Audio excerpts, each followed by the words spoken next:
He is a Black trans LGBTQIP2AA member. It is important to say all of the letters in the anagram. He is a singer and songwriter. I am going to let him speak on the topic that he is because he is the panelist here. So without further ado, Levi, you can take it away whenever you're ready. Hello, can you hear me? Yes, sir. Yes, sir. Sick. Thanks for the intro, man. Yo, I didn't take in that the whole acronym is really long. Like, like that's wild, you know? All right, man. I just want to say thank you for giving me this opportunity to speak today. I just want to give a shout out to JC for putting me on this. That's pretty dope. And I just want to say thanks. Thanks to everybody, to the guest house and all that. I really appreciate it. I also want to give a special shout out to the Indigenous community for allowing us Black people to do work on their land. I just want to say thank you. Thank you for it. And I appreciate you holding space for us to be here. All right. Woo! So for me, my name is Levyi-Alexander Love, but you can just call me Levi. My pronouns are he and him, and I'm a Black man of trans experience. I run an open mic in, hi panelists, can you turn on your cameras? I bet. It says I can't because the host stopped it. Whoever asked if I can turn on the cameras. Oh, okay. Okay. Is that? Okay, never mind. Sorry. All right, cool. So yeah, so I run an open mic in Scarborough called the Unobscured Community.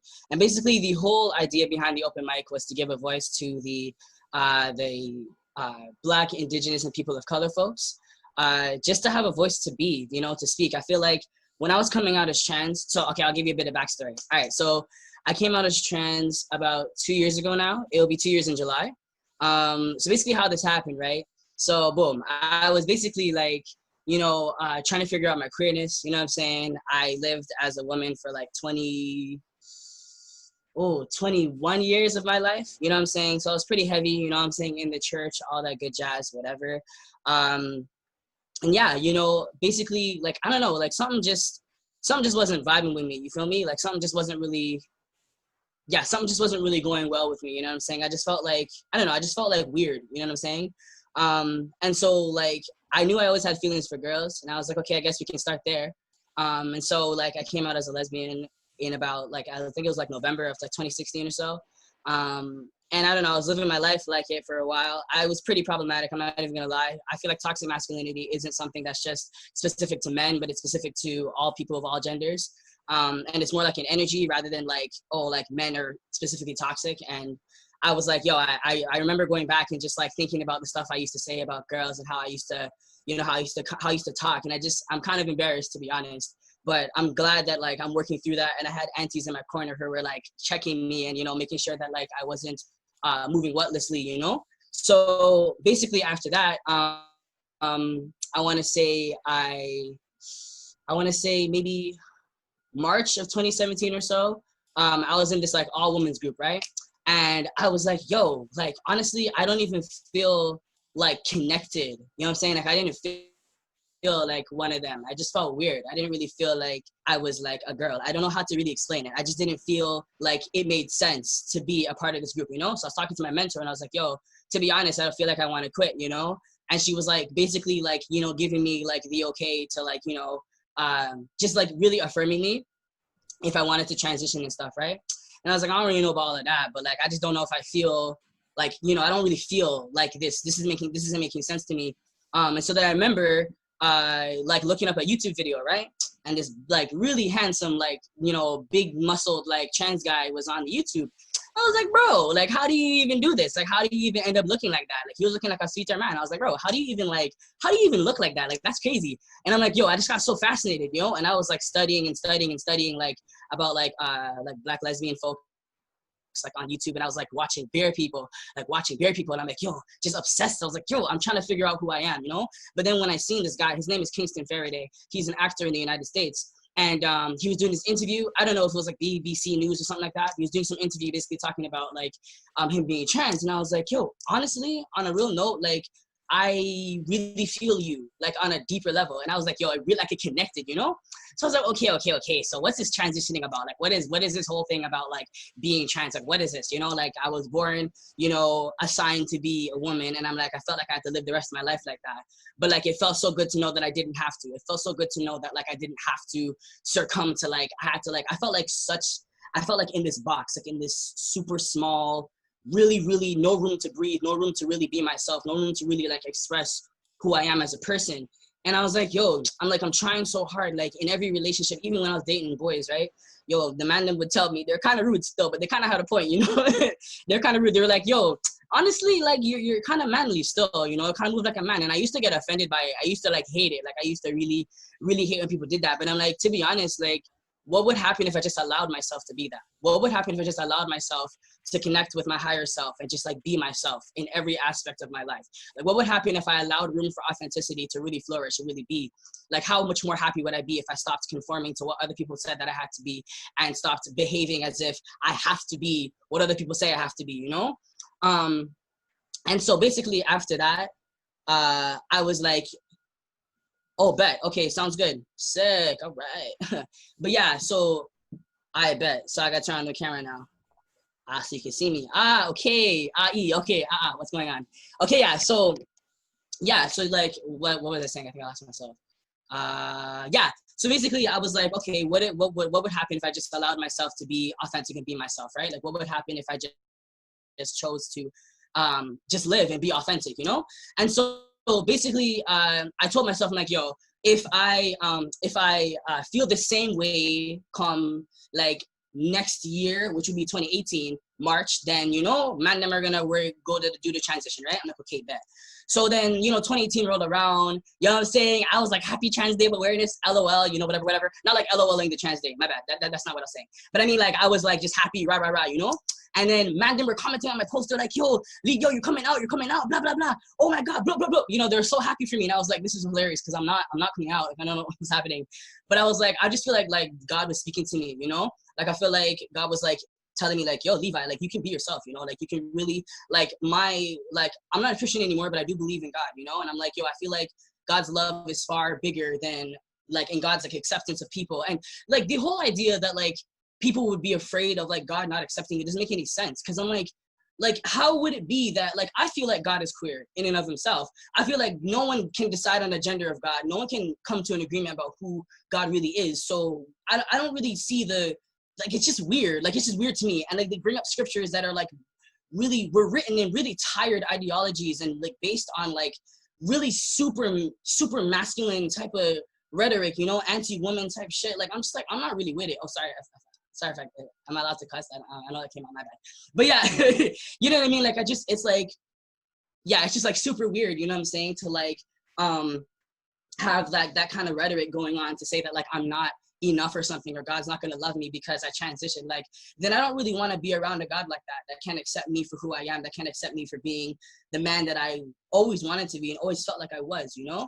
And it took like a really long time. It took like a really long time to accept myself and like really, and I'm still working through that till this day, but it took me like a really long time to like sit down and be like, yo, Levi, like, you know, you're allowed to be yourself. And there was so much trauma. Like, I don't know, hopefully none of y'all have ever experienced emotional abuse, but if you've ever grown up in a household where like people were like controlling your mind, like they were controlling how you had to be or whatever, like I think you can empathize and understand like when I say like it was hard to break out of those like really toxic behaviors of like always trying to appease to other people and then please other people and make sure other people were happy before I was happy. And like the idea that I was willing to sacrifice my mental health and my well-being to please someone else who isn't even a part of my world now. Like, it's just mind-blowing to me how many times like, and that's why I feel like the Black experience is so interesting, because it's like, I feel like growing up as a Black woman, like, you know, like we were taught that like we have to be for other people. We have to always like, you know, give ourselves and gives our soul and give our last dollar and our last shoe and the shirt off our back to everybody. And it's like everybody else just gets to be, you know? And I don't know. It's just, I was undoing all of those behaviors in my head and like trying to move forward. So then back to the coming out story now. So basically after that, right, it was like, I want to say, yeah, so 2018 March comes now. I'm like, okay, I feel it. I'm going to go for it. I'm going to try it out. So I got my appointment in like May, talked to my doctor, and I was like, sick. I talked to my doctor, all that good stuff. Life was going really well, all that good jazz. And like, she was walking me through the transition and stuff like that and all that stuff and like how it would be. And so I was waiting for the approval. Finally got the approval from the ministry for funding for the hormones and stuff, and life was going great and whatever and all that jazz. And I realized like as soon as I took the first shot, like I was like, yo, and I wouldn't say it was like the first shot. I would say like maybe a few months after that, like I started to feel how my mental health started balancing and coming back together and started like being like more synchronistic with my body and like more in sync with myself. And I started to feel freer. I started to feel like I could be, like I started to feel like I could breathe. And like the facial hair started to grow in, my voice started to drop, things started to change. And I just felt so good. I felt so good.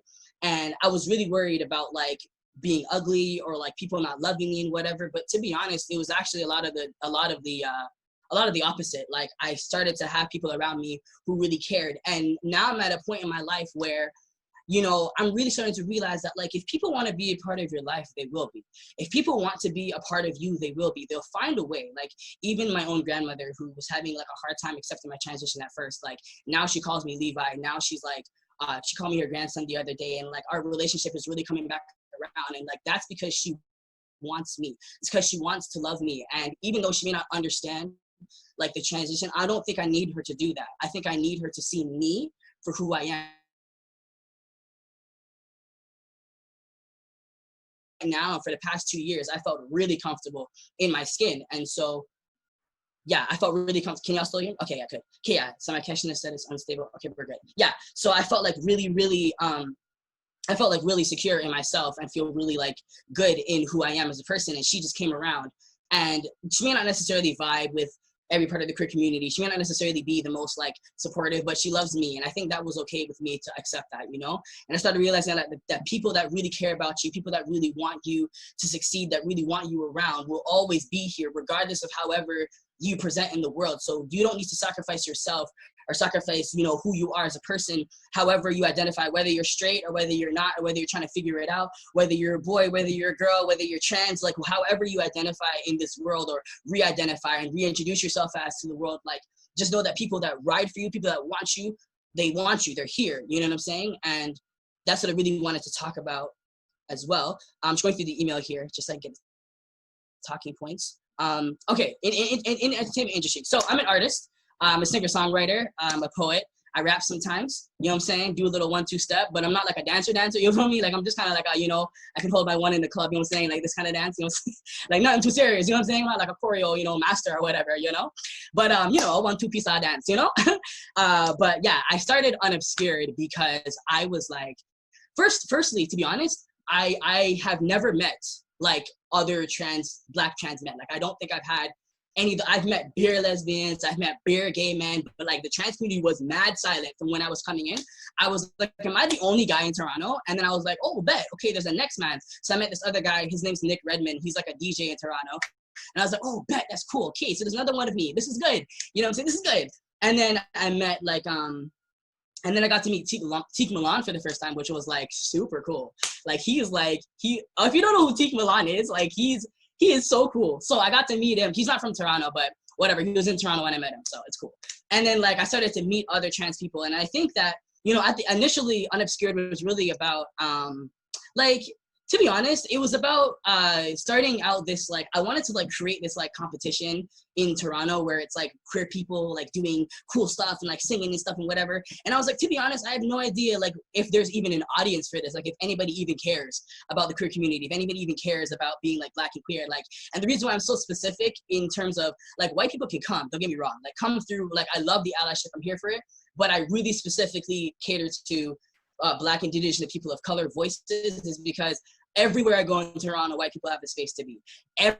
Everywhere I am in Toronto, there's always a white man leading something, a white gal leading something. Like there's all, like they're everywhere. So like y'all have pure representation, and I'm not mad at all. I'm just saying I think we need to add to the pot we need to add the people, and I want to see black people. I want to see everybody. I don't want to just see like just white people or just black people. I want to see everyone. And I was serious about it. So I was like, you know what? I've never met an open mic where it was just for us. So that was really the importance. The first show we had, it was like 80 people came out. It was a really big show. I was so proud. I was like, what? This is so crazy. People actually like this stuff. This is so cool. And I think in some ways it was like really affirming to self to say that like, Levi, if you promise yourself to keep showing up as yourself in every situation, the people that want to see you will be there. The people that want to be around will be there. And it's just like this constant reaffirmation that I don't have to pull off layers of myself. And the thing about Unobscured that I really was what's the word, like intentional about, right, was, okay, so as a black person, I'm a black man, right? I'm a black man who's trans, who might be queer. I'm not really sure. I'm still kind of deciding. Like, men are cute sometimes. I'm also like, yell them forever. It's kind of like, I don't really know what's wanting, but I'm like, it's cool, whatever. You know, I'm kind of just like, I like what I like. You know what I'm saying? So there's the possible queerness in there. And the fact that I'm Caribbean, or like I grew up in a Christian household. So there's five intersections. And I walk into a room with that. And, you know, with white people, I'm used to having to choose which part of me to be. Right? Like, I'm like, okay, so, you know, but the weirder thing is like, to be honest, most of my anxiety comes from black people, comes from pulling up to like a black area or a black barbershop or a black something. And like, if my voice wasn't always this deep.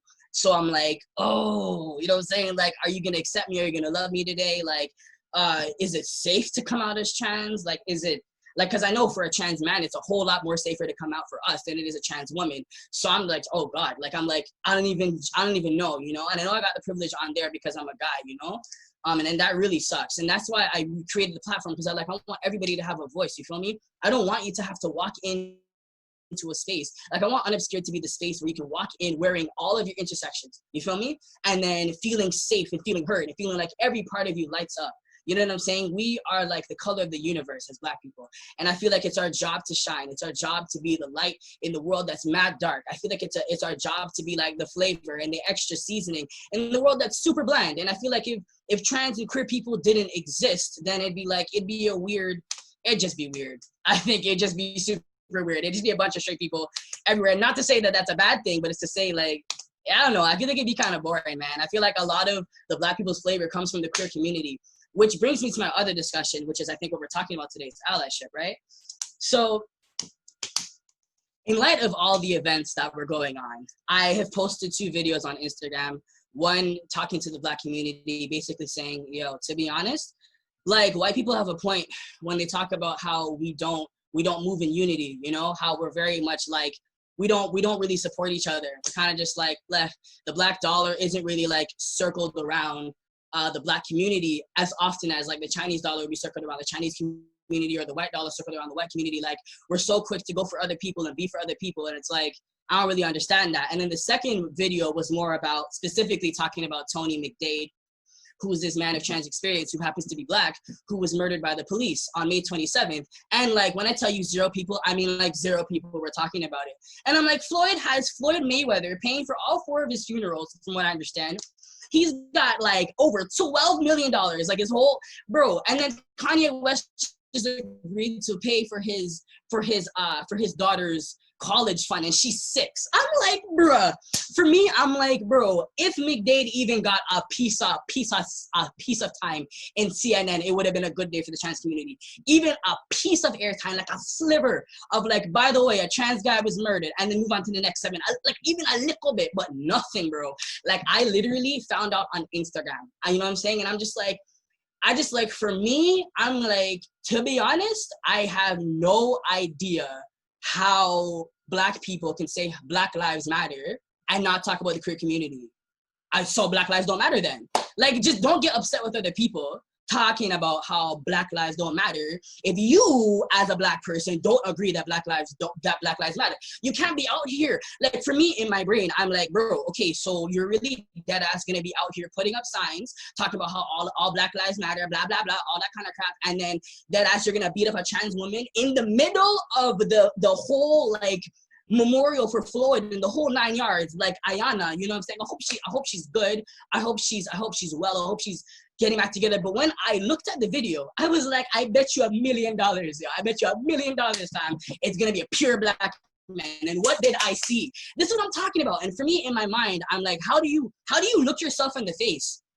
How do you just sounding so dumb? How do you look yourself in the face and be like, oh, you know, Black Lives Matter, you know what I'm saying? I'm a black man and blah, blah, blah, blah, blah. Like, to me, okay, this is gonna sound really harsh, but to me, I don't care. I don't care about your movement. I don't like, and for me, I had it up to here. When I heard about the Regis protests in Toronto, I was like, honestly, I was so angry, and I couldn't understand why I was mad. But I was really mad. And not to say that Regis didn't deserve the walk. Of course she did. I'm here for it.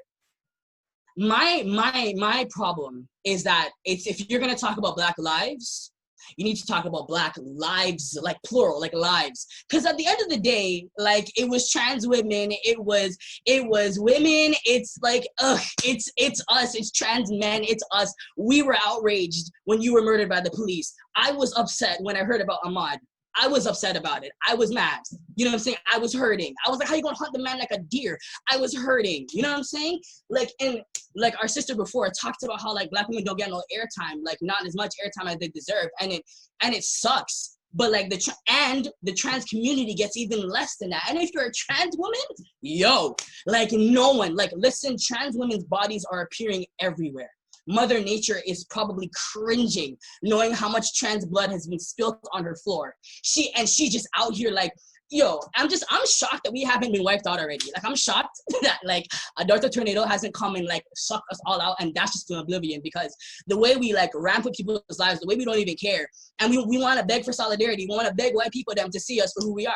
We want to beg for everybody to see us for who we are, and we don't even see us. You know what I'm saying? And like our sister said before, to echo what she was saying, because that was real facts. She's talking about how it starts from within, you know? And I'm like, the idea that you're homophobic or transphobic makes no sense. And it's rooted in white supremacy. No, who taught you that? Who taught you that? Because back in Africa, nobody cared about who you slept with or who your gender was. But nobody cared before colonization. Okay, no one cared. In fact, the trans community was regarded as like gatekeepers, so it's more of a spiritual thing more than anything. No one cares. Your gender is so fluid, and African people, I believe, truly understood that, how no one cares. And yet for some reason, right, in the Black community, we seem to care. And I'm like, why? Who taught you that? How many times are you gonna go to Massa's bowl to beg for a little water? How many times? How many times? How many times? How many times are you going to continue to put yourself out there and beg for people who are not going to accept you? And it's not to say that all white people are bad. I'm not saying that. And I'm not saying that all lives don't matter and blah, blah, blah. But what I am saying is that in order for the revolution to be televised, in order for the revolution to begin, we need to figure out a way to get together, to band together. For me, I don't really care about anybody talking out their neck about how Black lives matter when you have homophobia you need to deal with.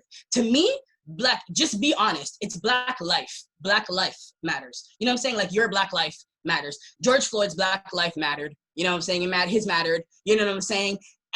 Or Ahmaud's life, Black life mattered. You know what I'm saying? Like, talk the things. Don't put me in there, because if I were to be, one more time, I will definitely get to that just now.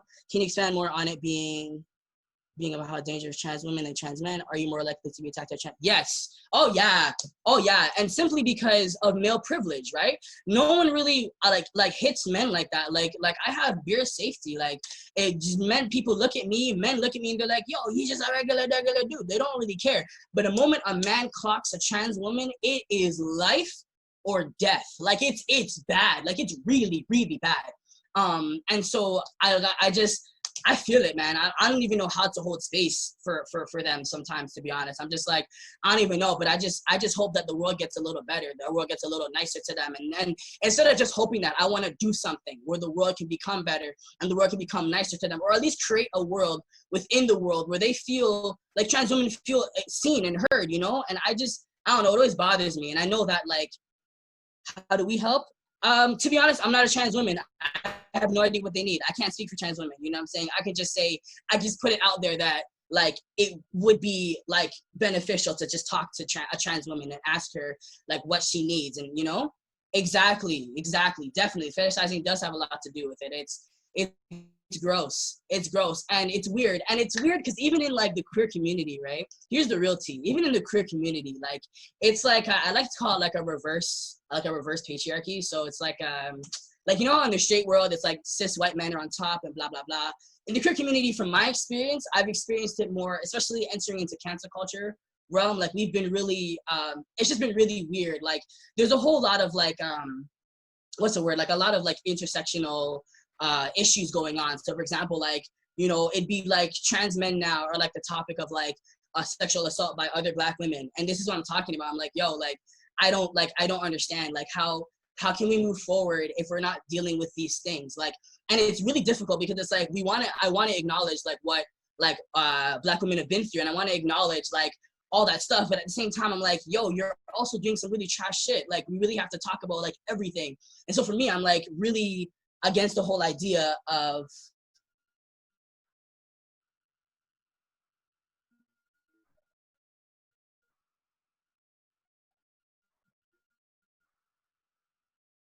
okay, I'll get to that in a second. I'm really against the whole idea of us moving forward. Speak to the entertainment industry much, which I know that might have been like the idea here, but like I can just speak to like my life as a trans man. I can speak to that and just saying how like it's so, yes, okay, again, I guess I can. Okay, we tied in like this. We need to see more of us on TV and more of us like everywhere, more of us in music, more of us everywhere. And that's the whole point of the open mic, was just to have voices that look like me heard. And I think somebody asked a question. Interesting follow-up discussion on trans visibility. Interest on trans visibility and the system dehumanization of trans lives. Queer necropolitics. That is a new word. I have never heard of that. That is wow. That is cool. Thanks for that learning, Maggie. Appreciate it. But yeah, so that's pretty much what that is. My life, man, as a trans man has been pretty smooth sailing, to be honest. I don't really encounter much issues. I think it's just been more these times I've been really passionate and really pressed about am I good for time? I know I've talked for a while. Am I good for time? Does anyone like let me know?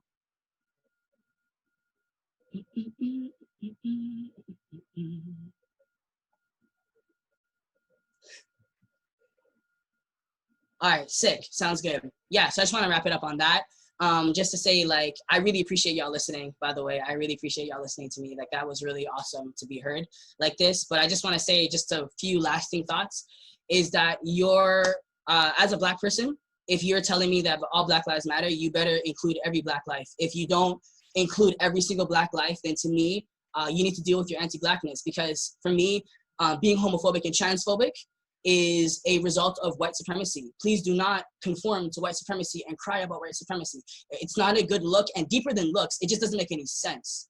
So I just want to say thank you for all of you who are the allies. I think things you can do to continue to be allies and continue to be here is just be mindful.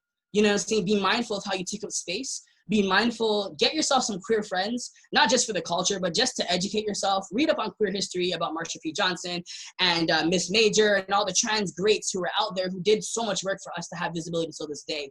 Do research, be yourself. And honestly, be yourself. That's what I can say is when you meet another trans person, don't feel weird about it. Like just be yourself and allow them space to be themselves. And if you screw up a pronoun, please don't make it about you. Okay, because that's really awkward. I can't hold space for you and my dysphoria at the same time. You have to figure out how to deal with your guilt and be like, quickly bounce back. It's not that deep. If you call me a girl by accident, it's cool. Go back. It's cool. Whatever. It's he and him. You're good. But anyways, my name is Levi. Thank you so much for your time. I appreciate you. Thank you. Thank you. Thank you. Thank you. Thank you so much, Levi. I hope everybody can hear me. It's saying that I'm unmuted, so I'm going to assume so. Truly, my eyes have been open to things I have not before thought of since you started talking. And just like you said, Black is the color of the universe. We are so different. We come in so many different shapes, sizes, sexes, genders, and we need to recognize that because all Black lives matter. Thank you so much for that. Truly, eyes opened. Thank you. We're going to continue to move forward because I don't want to make this about me. I want to keep hearing from the panelists we have on board. Next up, we have Juju. Juju's a dancer, teacher, and choreographer in Las Vegas, also a member of the LGBTQ. Sorry, let me start that again because I need to get this right. I need to for myself. LGBTQIP2AA member. And she's going to be talking about allyship as well and a whole bunch of other topics that she can most definitely speak on better than I can spell. So Juju, are you there? Are you ready? Are we good on the video? I'm not gonna type because me trying to type it. Oh my goodness, you are here. Awesome. All right, I'm gonna let you take it away. I'm gonna put myself on mute, and whenever you're ready. Yes, I'm trying to put the video on. I don't think it's letting me though. Do we have a little bit of help with the video? I'm just talking out loud. I'm not gonna type in, y'all. Please excuse me.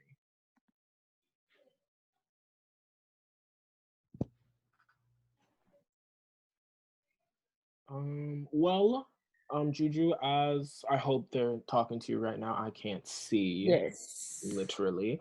But if you want to get started, even though we don't have the video, you can just give us like a small introduction of. Yes, of course. So to add on, yes, I'm Juju.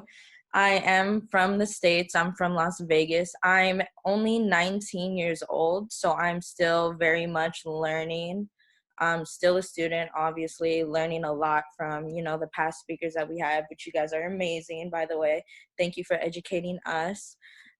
Here just to talk about being an ally, because, that word is thrown around a lot, especially right now, but I had a discussion last night with a lot of the kids in the dance community here in Vegas.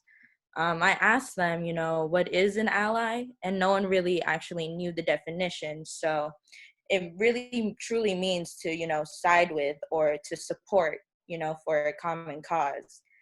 And so to be an ally during this movement and forever and, as life goes on, you really have, I think, to start, you really have to reevaluate where you stand in regards to the movement and where you stand, especially to the rest of the world, to society. You have to acknowledge that if you're white, you do have white privilege. You have to acknowledge, if you're a non-Black person of color, you have to acknowledge that we do have our injustices, but we will never truly experience what the Black community goes through, what Black lives have to go through. We have what we go through, but we'll never truly understand that, which is important for us to check our privilege and check where we stand with all of that before we even get into just putting something out there because other people are putting stuff out there. So you really have to be a true ally. You really have to stand for the movement and not just because other people are doing it, and all of that. Yeah. I also wanted to talk about how when you are an ally, a lot of us believe that we are supporting them as we're supposed to support them. A lot of us will say some things that actually take away from our support that's supposed to be there. I saw a picture yesterday on Instagram. A lot of people are reposting it to their stories and stuff, about like micro invalidations and stuff.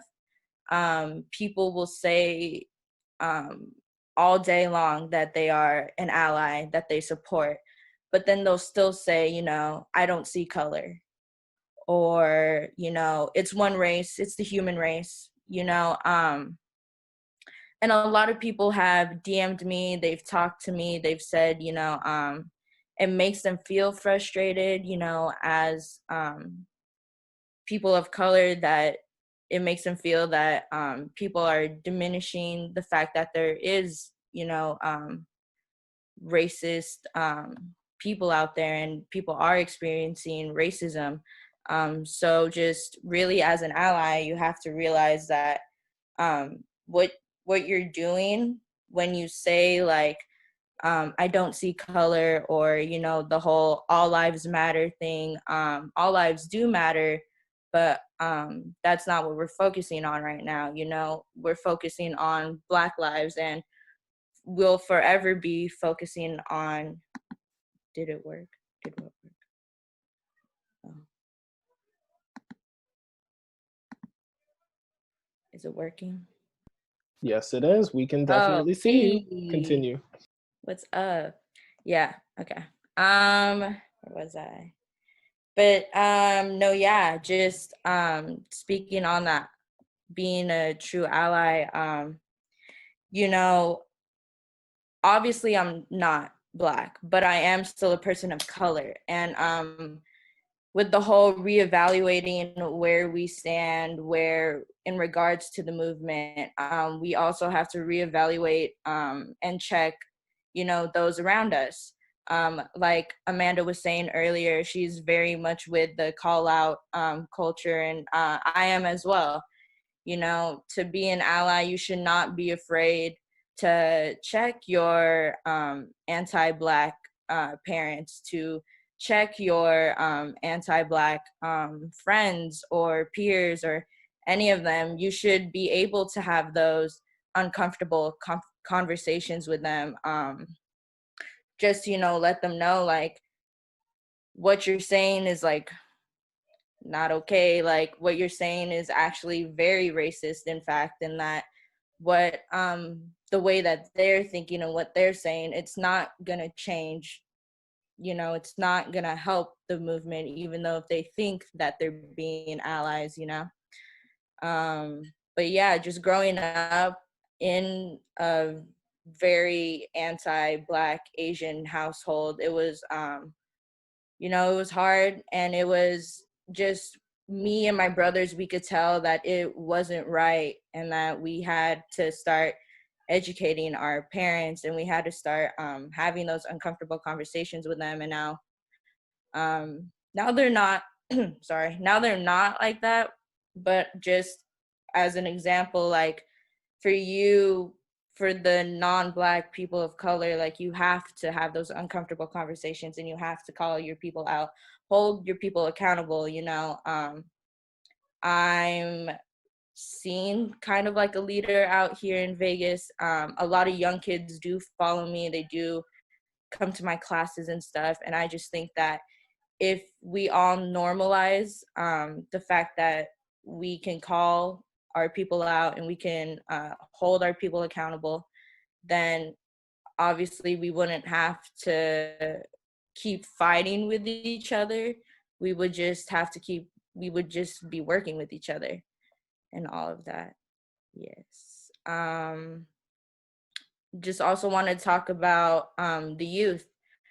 Really, as an ally, you have, yes, check in on everyone, make sure everyone knows you're there for them, make sure, you know, all of that, you support them, but also really pay attention to the youth. Last night at this class where they were allowed to express through movement, but they were also allowed to talk at the end. My connection is unstable. A lot of these kids, they know exactly what's going on, especially the non-Black people of color. They know exactly what's going on because their parents are having conversations with them. And we need to normalize, you know, talking to them, talking to the youth. We need to normalize, you know, that the kids have a safe place within you. You know, even if you guys aren't related, even if you just see them at the studio all the time, a lot of these kids are terrified, and they don't know who to talk to, and they don't know if they can express themselves. They don't know anything really. So just guide our youth, really pay attention to the youth. Um, yeah, they're just babies. Make sure they're seen, make sure they're heard as well. Don't, it's easy to not necessarily forget them, but it's easy to really, like, not like put them on a I don't know how to say it. Like, it's easy to just focus in on, you know, the adults and the youth as well. And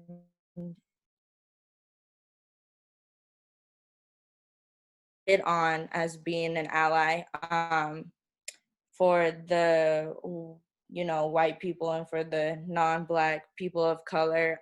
As an ally, you should not expect anything in return for doing your job. Yeah, if you're going to be an ally, you should not say these things because you think you're going to get praise, or because you, also, sorry, my niece is screaming in the back. You should not be, going to these protests because you expect people, in the middle of the protest to say, thank you for being here. You should not be doing any of this really, for praise, for people to thank you, for anyone to give you something in return. That's not what it's about, and that's not what being an ally is. Really, if you are doing it because of that, if you're doing it for the praise, if you're doing it because you want people, yeah, for a pat on the back, exactly. If you want people to tell you you're doing something right, or thank you for doing the right thing. Like, if you're doing this for other people to, validate you, then you're not doing it for the right reason. This The Black Lives Matter movement is supposed to elevate the Black community. We're supposed to make them be heard, make them be seen, get justice for the Black lives that we have lost. And so if you're refocusing it onto you and your feelings and how you want to be seen and how you want to be heard, then you're not truly supporting. And then at that point, it just becomes performative. And we've seen a lot of the performative activism lately, especially, on social media, unfortunately, how that's, one of the basically the biggest ways of communication for our generation now. And especially with, COVID-19, we can't all be out there. Just make sure that if you're going to be an ally, you're not doing it because you're afraid of getting canceled, because you're afraid that people are going to call you out. Don't just say Black Lives Matter because everyone else is saying it. You're not a true ally if you're saying all those things. Being a true ally, signing the petitions, donating, volunteering, if anything, if you do go to these protests, you are a guest at these protests. This protest is not about you. It's about the Black community and the Black lives that we are marching for. It's about the injustices that we are marching for. It's not about you. When you're at these protests, if you do go to these protests, listen to, sorry, she's knocking on my door. Listen to listen to all of the people, listen to all of them trying to rally in the crowds or trying to prevent people from inciting things with the police. Listen to all of them. It's not your job to speak over them or to, tell them like, no, we shouldn't all be just walking, or, when you're there at these protests, you're a guest, basically, is what I'm saying to all of them. And then, yeah, that's basically, I feel like I talked really fast, but that's basically just what I'm saying. Like, to be an ally, it's not about you. It'll never be about you. If you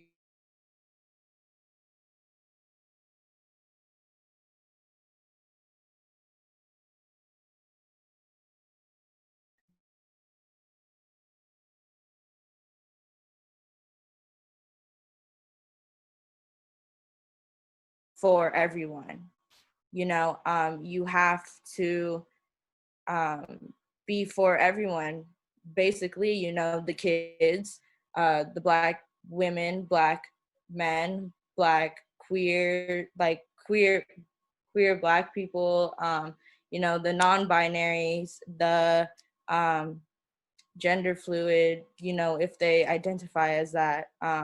Sorry, I'm really nervous. I get really nervous. But, all of that. If you're not for everyone, then you're not for the movement, and you're not really an ally. Just make sure that you reevaluate where you stand in regards to the movement, what you're actually standing for, who you're standing for, and just, yeah.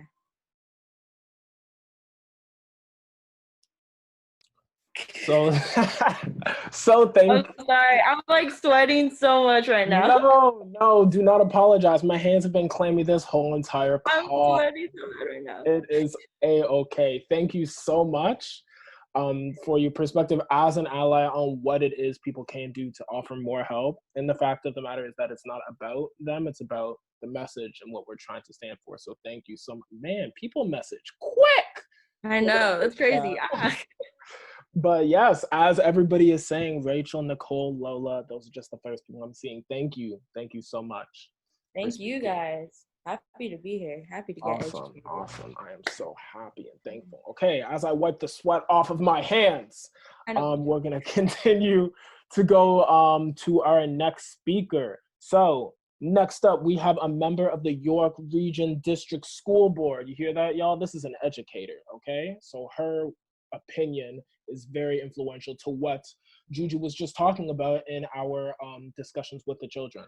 Okay, she is a VP director of the Markham African Caribbean Canadian Association. I'm going to keep talking because I don't know if we have her queued up yet. I'm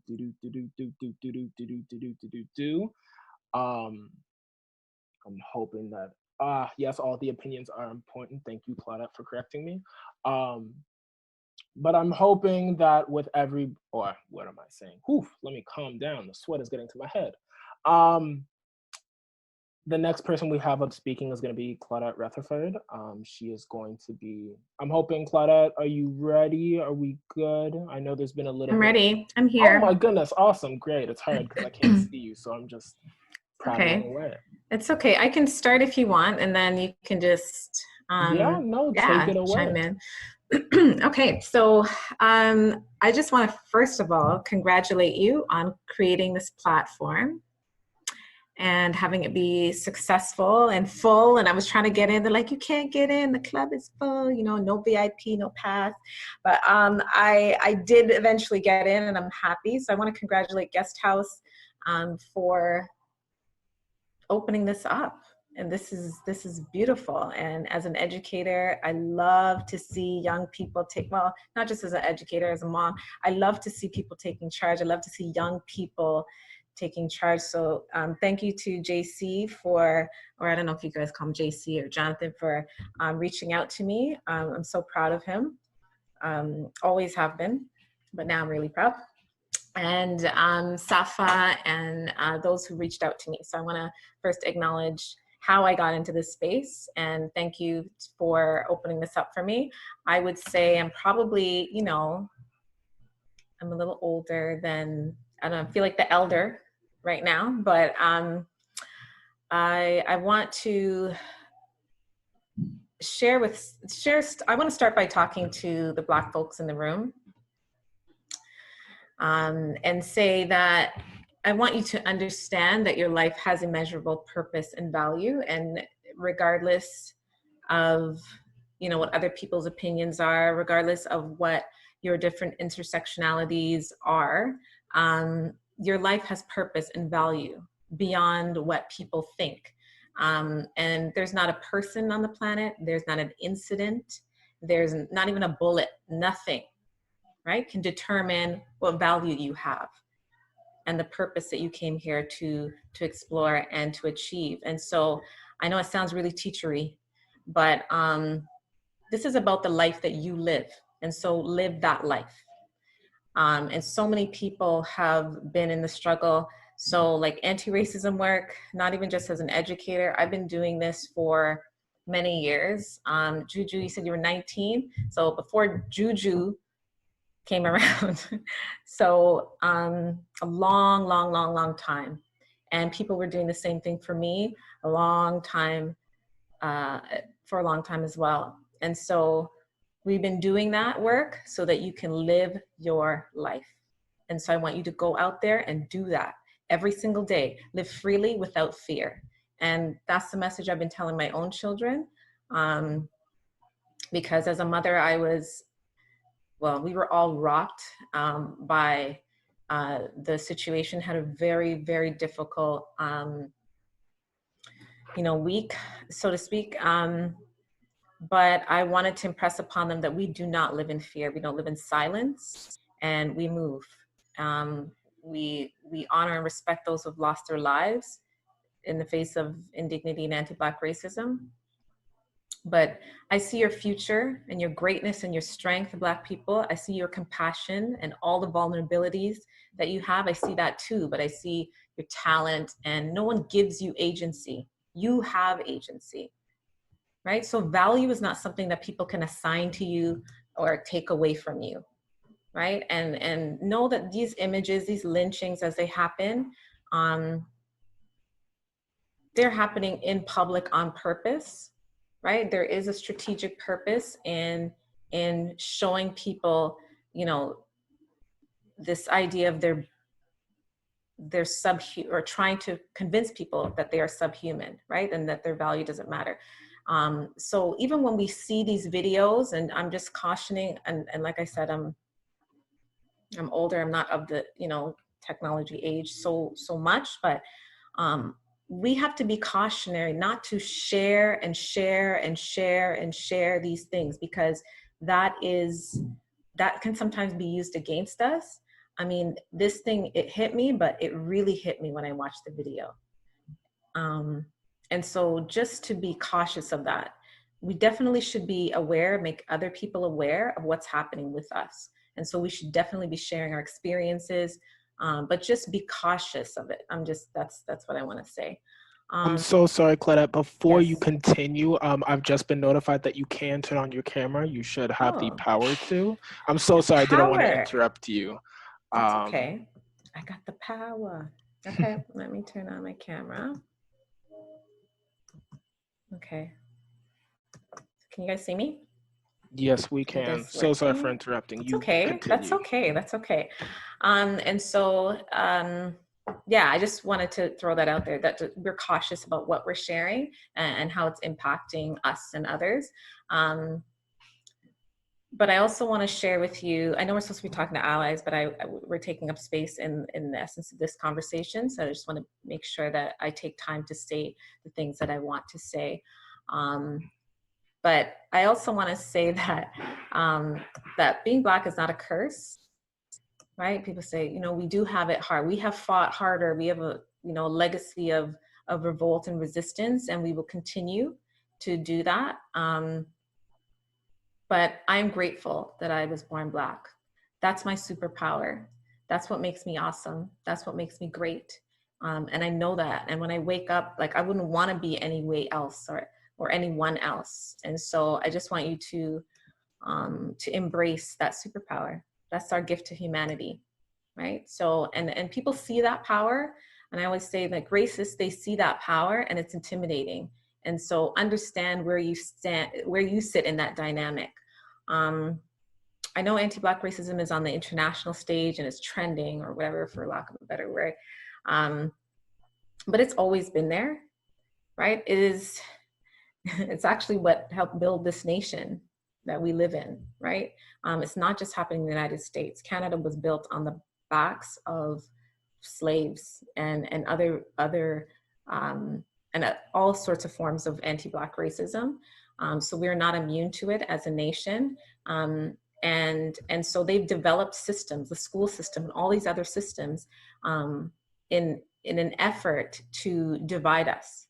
And so that is what the system, that's how it's been built. And I work, sadly, for that system. But I'm an anti-racist warrior, and I remain in the system to agitate and to interrupt all of that anti-Black racism. And so I know you guys are all out there in the chat, if you've experienced anti-Black racism in education settings, or you've seen anti-Black racism in education settings, you can just type, put a thumbs down, or, yes, I have, or, and you can choose not to, but what I'm assuming is that everybody here has either seen it themselves or experienced it themselves, everybody.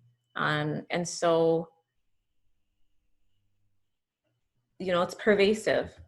It's pervasive throughout our society. So, you know, I have tons of stats. I go and I talk to a lot of people everywhere. Yesterday, I was in a meeting with a bunch of union leaders and talking to them about their anti-Black racism that runs through their systems, and what they plan to do about it. And they assured me that they would write a letter. You know, it's a waste of my time. So, and a lot of people are writing letters and they're putting public statements out and they're tweeting. And I think some of the other speakers, Levi and Juju, spoke about that. Everyone's making statements. But what I want to know is, what did you do? How did you feel about anti-Black racism before? Like, did you just not know that it existed? And what are you going to do about it next week and next month when it isn't trending? And the statement that you make online is so temporary, right? And I just want to, and I urge them as well, you need to interrogate your systems, just like you're going to have those conversations at your dinner table. You know, what are you going to do in your daily life to make sure the anti-Black racism is not impacting my children? Like, what are you actually doing? So, you know, to the allies in the room, and I was made to understand by Safa that we're talking to allies today. And so I want to say that, you know, your voice is important here, and we're going to need you.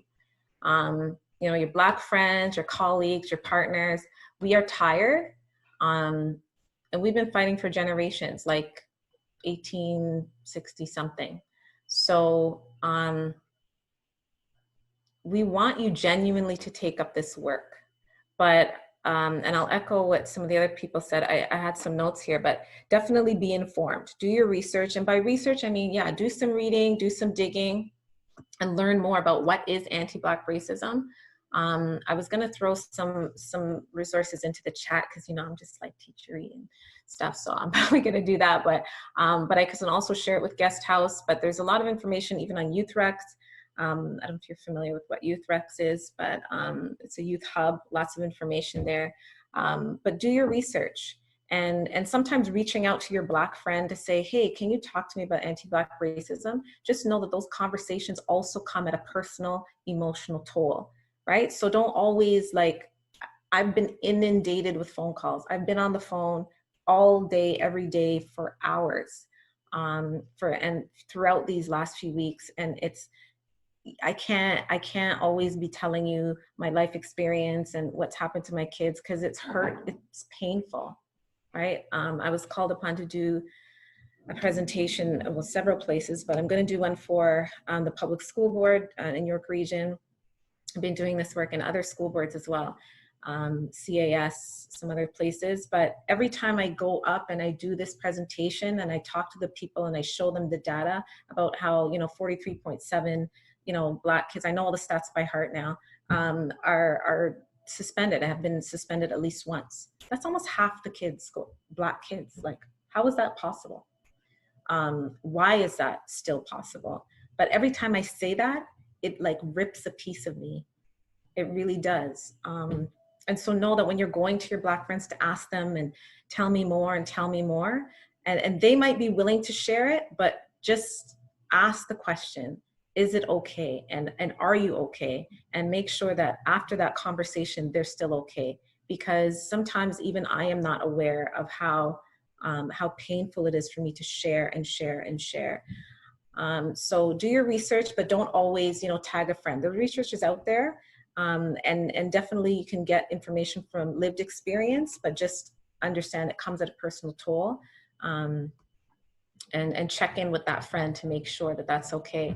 And secondly, I think to allies, stay the course, right? Don't do it because it's trendy.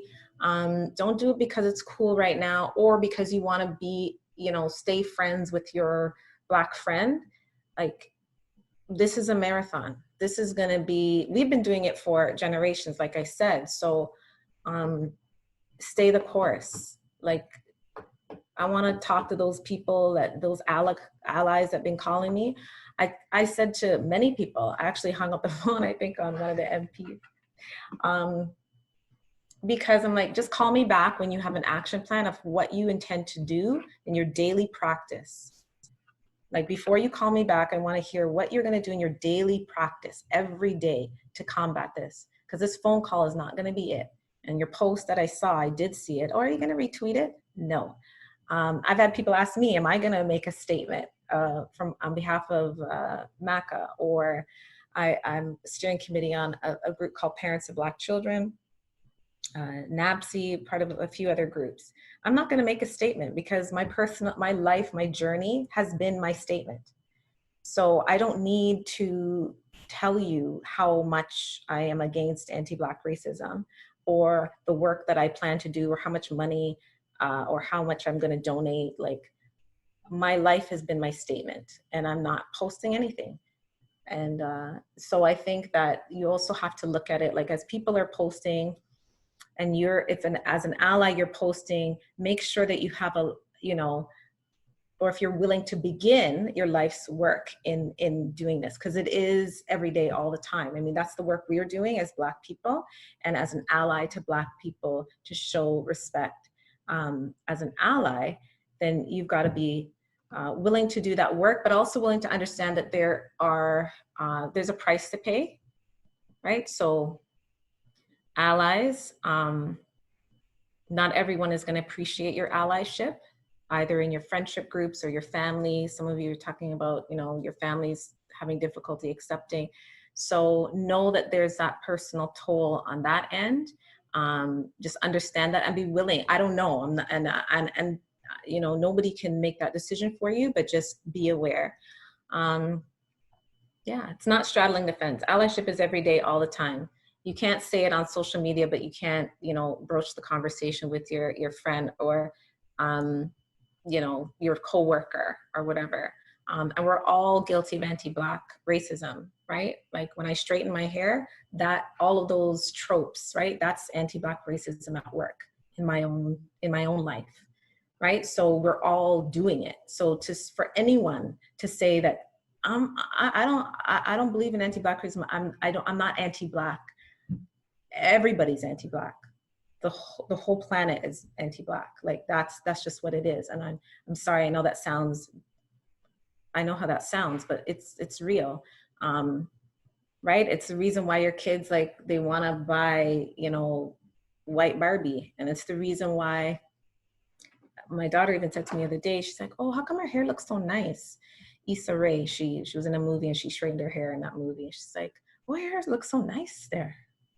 Right? Even though their hair has always been natural.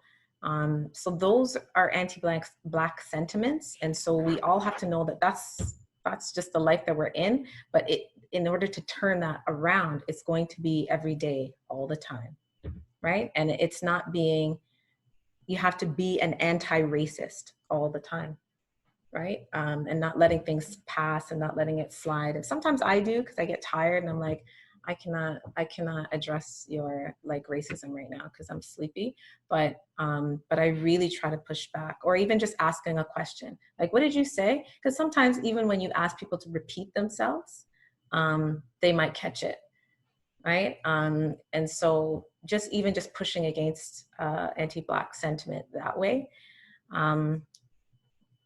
There's no in-between or safe space. You're either anti-racist or you're perpetuating racism.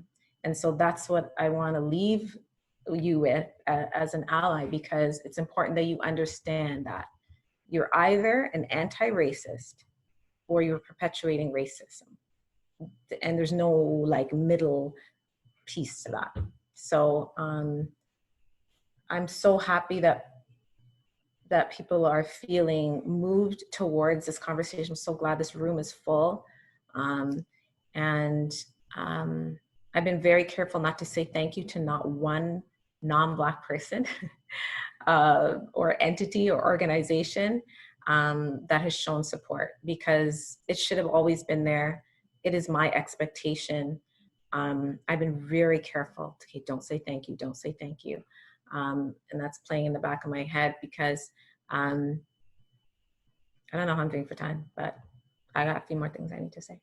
I just want people to understand that everybody benefits from anti-Black racism, every nation. So I think people of color, just as much, maybe not just as much, but all people benefit from anti-Black racism. The only people that don't benefit from anti-Black racism is Black people. So just understand that there is has been, you know, some advantages on you, and you've gained from those advantages. And so to acknowledge those things while you're doing the work is important. I don't know if my sentiments are popular or if people feel bad, but that's just the way that it is. And so I'm going to encourage each and every person to go out there, do the work that you came here to do, stand beside, you know, a Black person. If you're going to protest, please do that. But that's really important. Protest is, it's an integral part of change. It has to happen. Violence, I don't think so, but I'll be honest with you, when people were saying, why is everyone burning everything? You know, I understand that. I understand it. Black people everywhere are hurting. And when nothing else is working, that's what happens. And rebellion isn't pretty. And do I think we should be burning everything? Well, because you said I'm from York Region District School Board, I will not say, but yeah, I think, actually I don't care. Yeah, I think you should burn everything. I think you should burn it and restart. Let's rebuild. And that's the anger in me that says that. So protest, burn, do what you need to do to get people's attention, because it actually, nothing else was really working. So I get that there is a place and a time and an opportunity and a need for that. But what I will also say is that there needs to be work on the other end. So there needs to be policy reform, and people need to get busy. You know, I saw some petitions rolling around. There needs to be some other work. And so my work has, I haven't burnt anything. And I'm not endorsing it. Like, don't go start a fire and be like, Claudette Rutherford told me to start a fire, okay? Because I did not tell anybody to do that. But what I am saying is that I see the utility in it. And I understand that when people are oppressed and angry and hurt, that that they do things that don't appear rational, but in an irrational setting, I can understand it. But what I will say is that the work that I've been doing is more around, you know, the mayor put out this statement. I call the mayor. So you wanted to, you know, denounce anti-Black racism? Can we talk about that? What have you been doing? How much Black staff do you have? How much? And it's really just pushing that agenda, and that's my forte. That's what I'm good at. And so it's getting into those spaces. Yesterday I was on a stare down with a whole bunch of white union leaders, all the major unions that operate this province, and they were staring me down, and I was actually a little bit scared. But that's the space that I'm in. So I'll end with that, but thank you for having me. I want to say I'm so proud of this group. I just met you guys, and sorry folks, you young people, and I'm so proud of you, and keep up this good work. Yeah, keep it up. I'm inspired. I'm inspired. I actually had another call today. I canceled them. So I appreciate you, and keep pushing forward. Thank you so much for your insight, especially as a teacher. My mom's a teacher herself. Yeah, and cool. It's very important to hear from the educators who are helping to shape the youth. So thank you so much. You're very welcome. What I will My ask is pleasure. before you go, you need to talk to Safa. She's going to help you figure out how to pass on host privileges to the next speaker that we have. Yeah. So she's gonna call me, or she's gonna just talk me through it on the chat? I think she's going to either talk to you through the chat. I believe that's the main thing. Okay. Yes, Safa, I'm speaking. Or she'll text me? Okay, cool. All right, thanks everybody. Bye, good night. Be safe. Love you all. But yes, I hope that was as beneficial for your ears as it was mine. I love hearing from educators, mainly because I have to all the time. I know my mom is listening, so she's cursing me downstairs. But it's very important that we also look at the effect that this has on our children and the systems that we have set in place for the education system, because not only is this affecting the generation, this is affecting how we learn and how we see one another. I'm not going to reiterate her points because I think it's very plain for us to see, I hope, what it is she was speaking on and how very integral it is. Really, guys, I'm trying to be as good a host as I can and talk about this. I know I am. A bunch of you guys have said I am. But thank you so much for staying in it this long. I was going to apologize for how late we're going with all of this. But similar to what Claudette was saying about thanking people for the bare minimum or thanking allies for standing, I'm not. Oh my goodness, it's 2:26 in the UK. Maggie, this is crazy. And you're working tomorrow. Thank you so much for staying on this call. Oh my goodness, that's crazy. But what I will say is, I'm really happy that you guys have stuck in this long. This is a very important, and yes, you could argue controversial topic to have, but this is something that really does need to happen. We're a multicultural nation that prides itself on respecting one another. So we have to show that in action. We can't just, share it on Twitter or on Instagram and act that, the problems are going to go away by themselves. We have to act on it. We have to be like that in our daily lives, when we're at home, when we're by ourselves. We should be able to check ourselves for the anti-Blackness that we all may have. Black person, indigenous person, whoever. This is not something that is mutually exclusive to being Black. This is something that permits all of society, and we need to address that. I'm seeing that our next panelist is ready to go. The next person we have up is a dancer, actor, studio owner. She was my teacher for a bit, so I'm so excited. But up next we have Tré Armstrong. She is going to be talking about the representation of Black women within the entertainment industry, the prejudices she's faced, cultural appropriation, and so much more that she cannot wait to tell you guys about. I'm gonna let her take it away. Miss Tré, are you there? I am here. Can you hear me? Oh my goodness, yes, I'm so excited. I'm gonna mute myself. Go. Hey, good night, everybody. Miss Claudette, a lot of awesome information you just gave. Juju, I don't know everybody else, Levi, and I'm sorry, guys, but I was with my little guys before, so I didn't jump in until just about 8 o'clock, but I've been here with y'all, and I hope that you guys can hear me. So what I'm gonna do is just somehow get my chat page going, or if you guys can actually send me a message.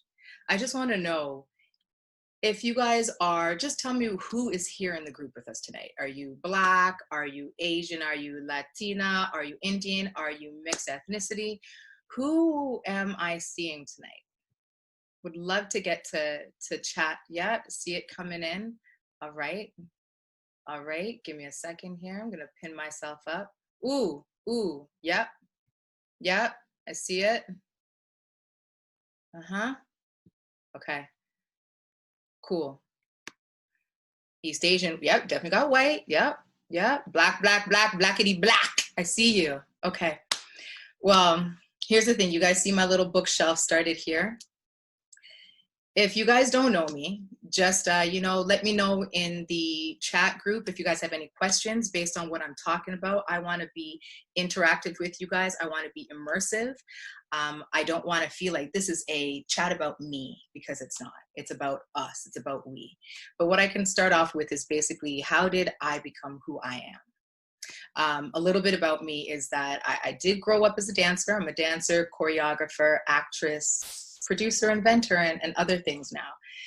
But I grew up as a young Black girl, and I lived the non-Black life, I guess people might want to say, in a very rude, crude way.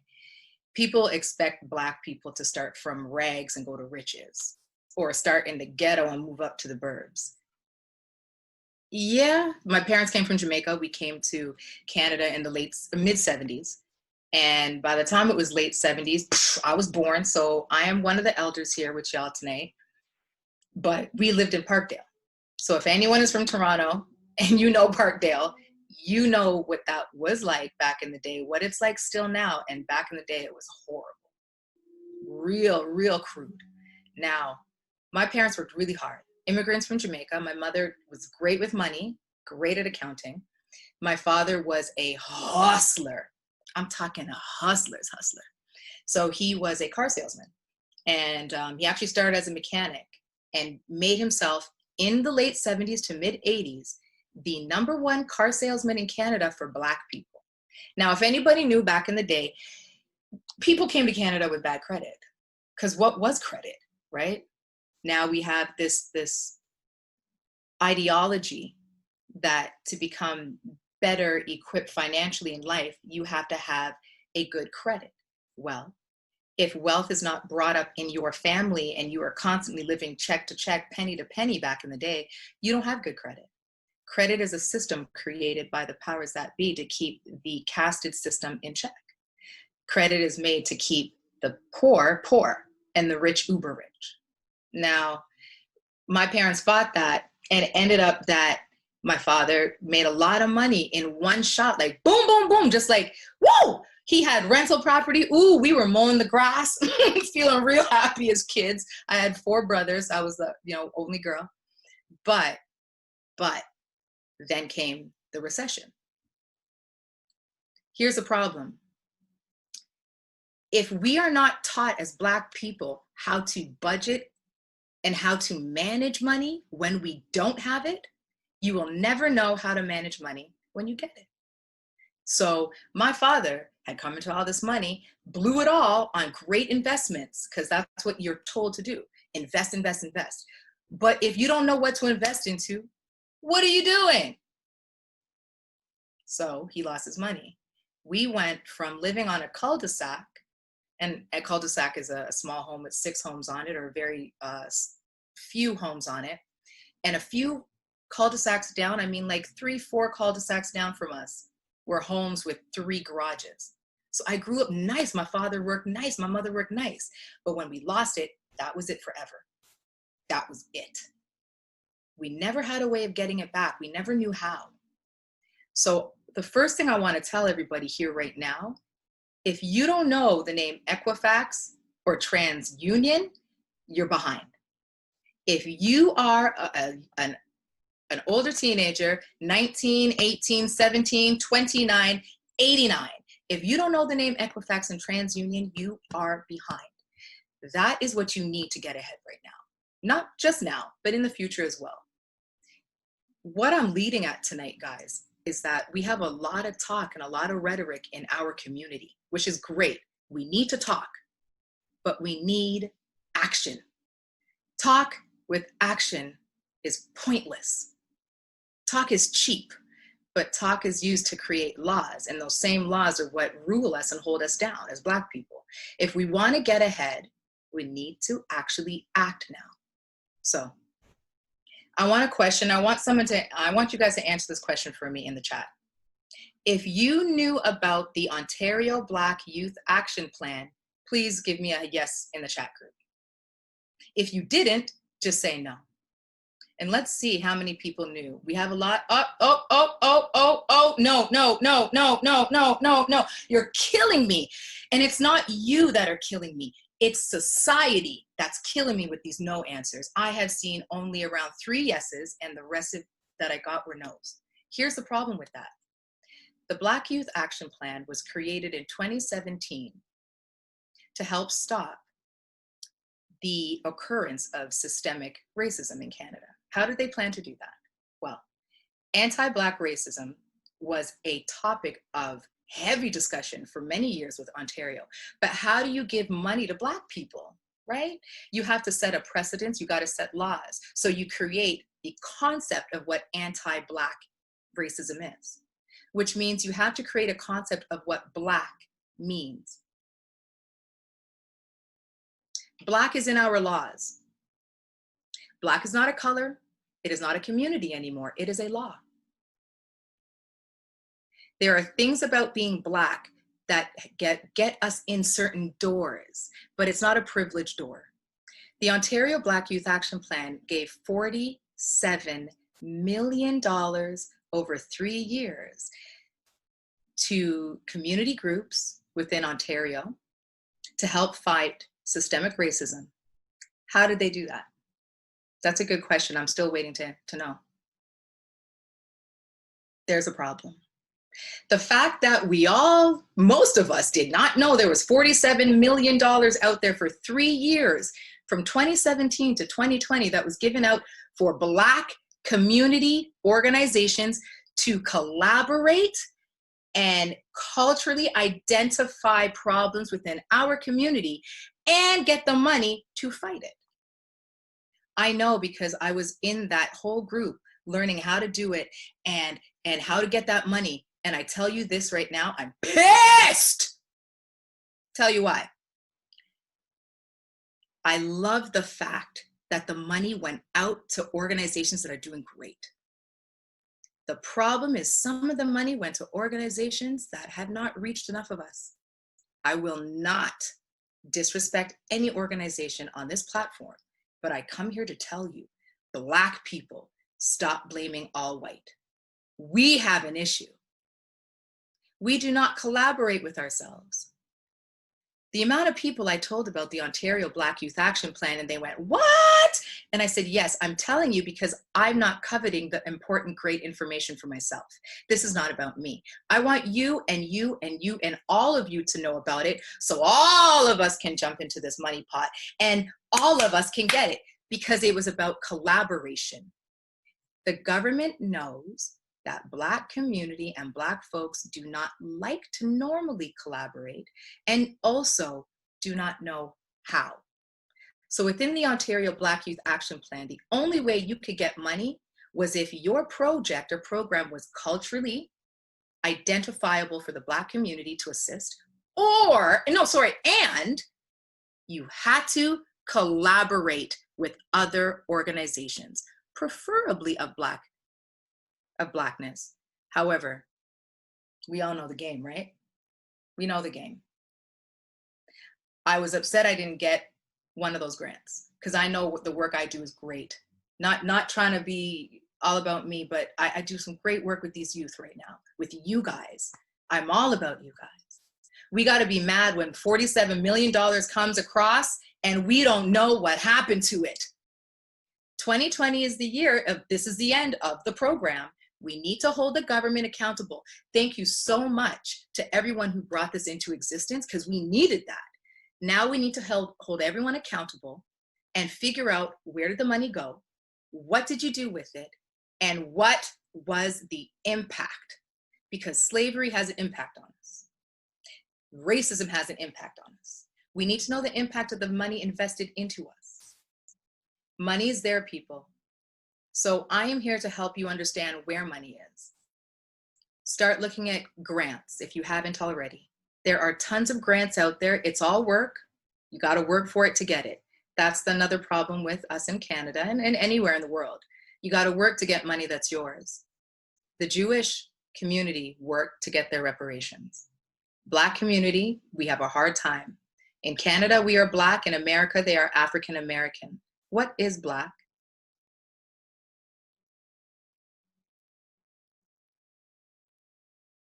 What is Black?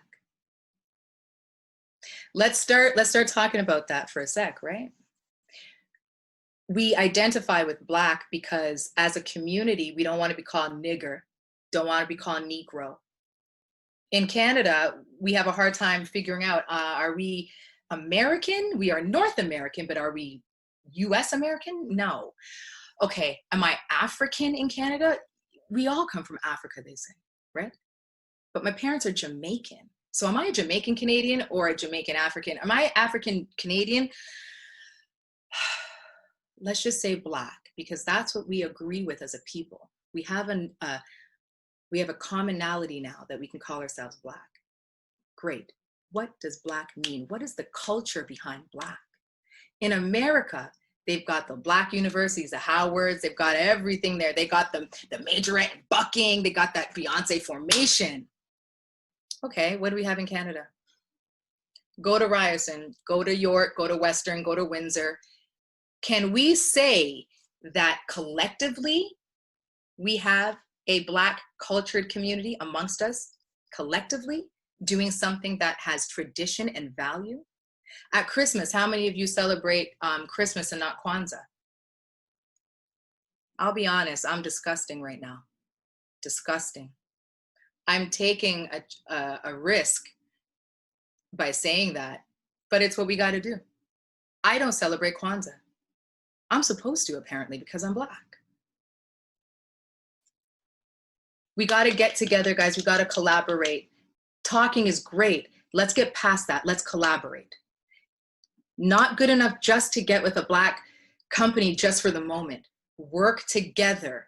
Build contracts. Yo, pay each other. Pay each other. Be fair. Yes, don't ask for a discount. Don't. However, people, we are charging up a hill together. Don't go charging $10,000 for a $1,000 job.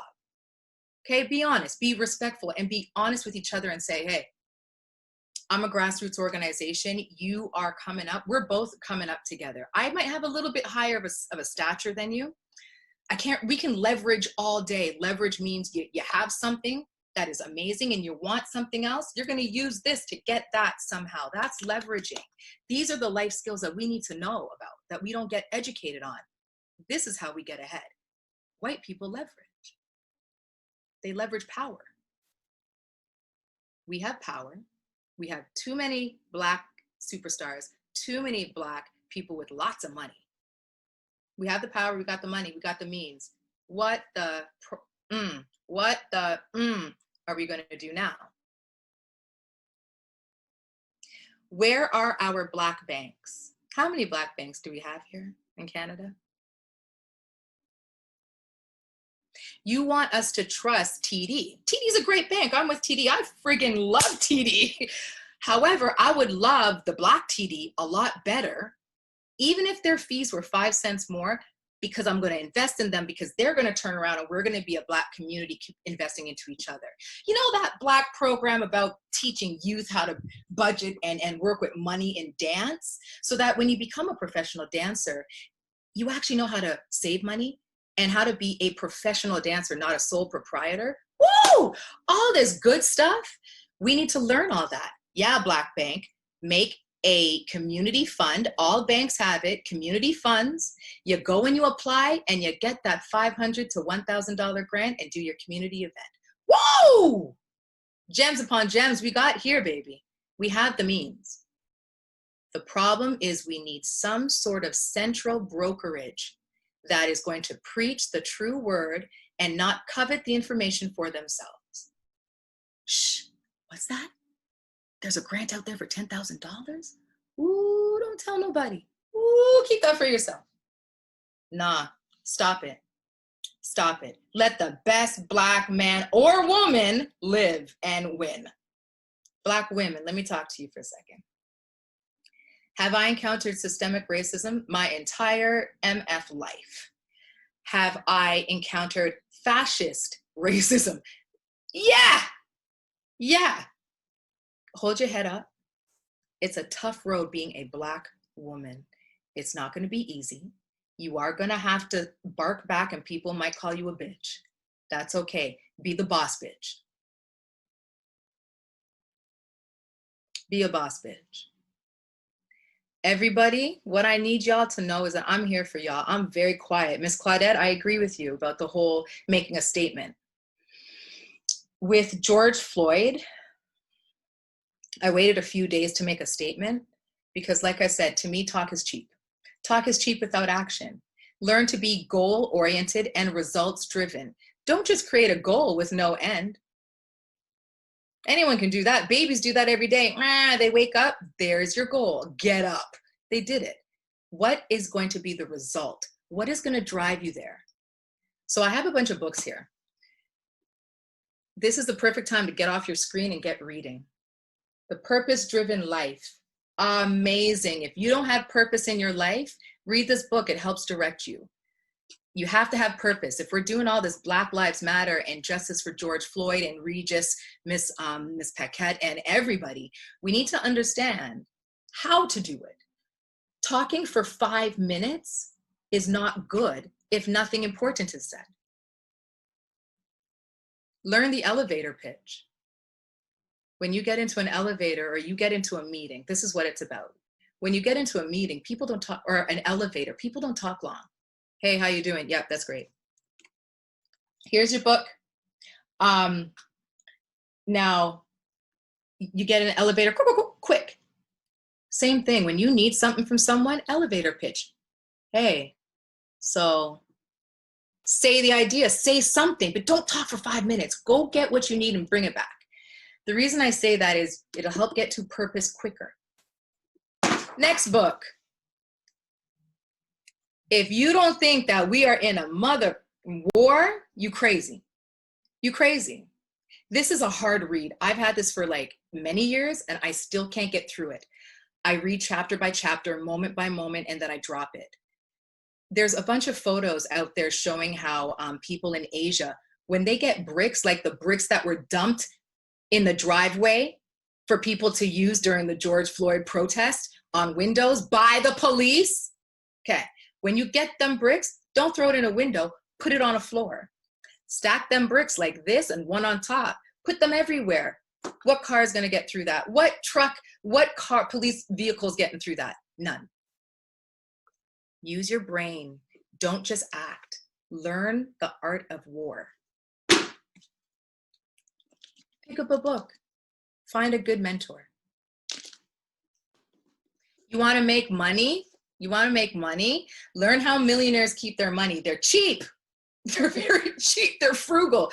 If someone calls you, yes, it was Hong Kong. Thank you. Thank you. Thank you. That's where the bricks were. I love you too. Oh, cool, Touch, what? I love you, Touch. Okay. You want to learn how to make money before you have it? Learn how to think about it. Your thoughts are powerful. Every day you pick up a spoon, it's because you thought about picking up the spoon first. Learn how to think like a millionaire. You will create the mindset to save money. Here's something. Instead of buying that alcohol or that joint or whatever it is this week, save that $20, put it away. Do it again next week. By the end of the month, you have 80 bucks. Do that 12 times this year, or 12 months this year, 720 bucks. Take it and invest it into something. Small steps, guys. Even if it's $5 of a $10 or $100 or $1,000 you have, put it away. Small steps. That's how millionaires get rich, guys. Small steps. And then you will mass invest. They don't tell you that because they don't want Black people to have riches. Learn how to be rich. Another way to learn how to be rich. 7 spiritual laws of success. Deepak Chopra, if you don't know him, get to know him, baby. He's the deal. As an artist, Yohance, I don't know if you have my book. I don't know if I gave it to you, but boy, if I gave it to you, I hope it worked. As an artist, this is your safety. Black people and artists. And white people, anyone, Asian, everyone, whether you're an artist or not. How do you give to people when you are empty? Somebody's got to give you a hug. Someone's got to make you feel good. You can't give unless you feel healthy and happy. William Lynch and The Making of a Slave is a book that detailed to slave owners in the late 19th, early 20th century, how to keep slaves down. Some of the things they said is that you embarrass the head man of the whole home, the alpha man, you castrate him. shamed. He will never be respected. Another way you do it is you get Black people to act. That's it, the William Lynch letters. The way you do it is you get Black people to fight against each other. This is all documented in the letters and the books. This is not by chance. This has been purposeful. The goal has been executed. The result has been given. Bump that. We write our own narrative now. Okay? We write our own narrative. Guys, my only thing here today is telling you this.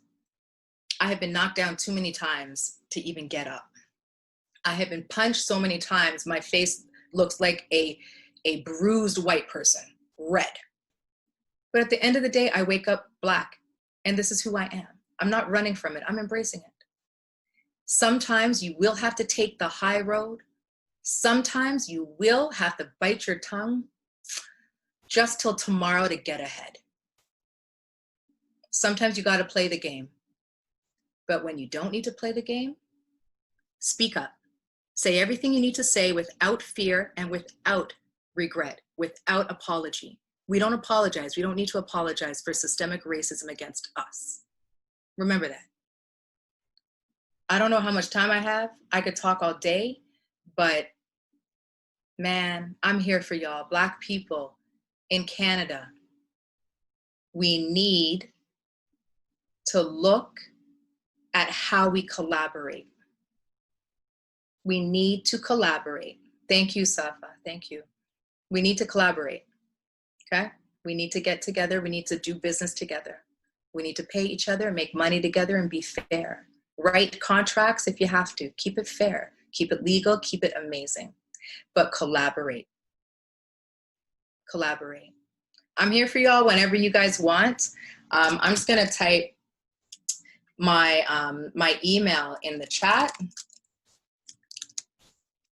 info@TréArmstrong.com is my email. And if you guys ever want to just collaborate or get together, hit me up on Instagram or Facebook. I'm not very social, guys. I'm an antisocial extrovert. I'm 41 going 42. I am the grandma of millennials, as they say, but I'm so a millennial, trust me. I'm just very quiet. I watch everything, but I am here with y'all. I am here. Call on me. Let's do this. I love y'all. Don't just talk, act. Goal-oriented, results-driven, look and get the guap. I don't know what else to say, but if you have questions, ask me. I have like probably 30 seconds. Get the guap, you know it. Thank you. Thank you very much. I appreciate that. Just read. Stay focused, create. Don't let everybody else create for you, Create. Put it out there, make money from your creation. Yeah, you're welcome. Thank you, Queen. Amanda May, I gotta work with you, girl. All of you guys, like, listen, thank you guys. Thank you. Skincare though, oh, no. I'm allergic to milk. I've got pure acne and craters. I got pure everything. My acne care is this is crazy. My skin is crazy. Girl, you don't want my skin. Get Maybelline. Maybe it's Maybelline. All right. The head wrap, that's me right now. You'll probably see some long curly hair or some short wig or lace front coming on at some point. Another thing is, ladies, be real. White girls wear wigs too. Be real. Ain't no time for hiding anymore, guys. Be real. Be real. I love you too. I really do. Oh, the birds beat. How y'all see? Yes, this is my friend. This is my friend. And in all of this, guys, this is what I love, that we can still be happy and find joy. There's so much going on right now. So heavy. We walk with the heaviness, but just keep the joy. I love you so much, guys. I really do. I really do. I miss you guys. I'll be back. Don't worry. Watch out. Miss Tré, for those of you guys who are all still on the call, if you have your headphones in, I need you to like just step away just real quick. I'm gonna give you like 5 seconds for real. 5, 4, 3, 2, 1. I knew it! This is exactly why I wanted her on the call! Okay? sorry. Okay, professional. I love you, Yohance, always. You know I got you, boy. I got Exactly. you. I said this from the jump.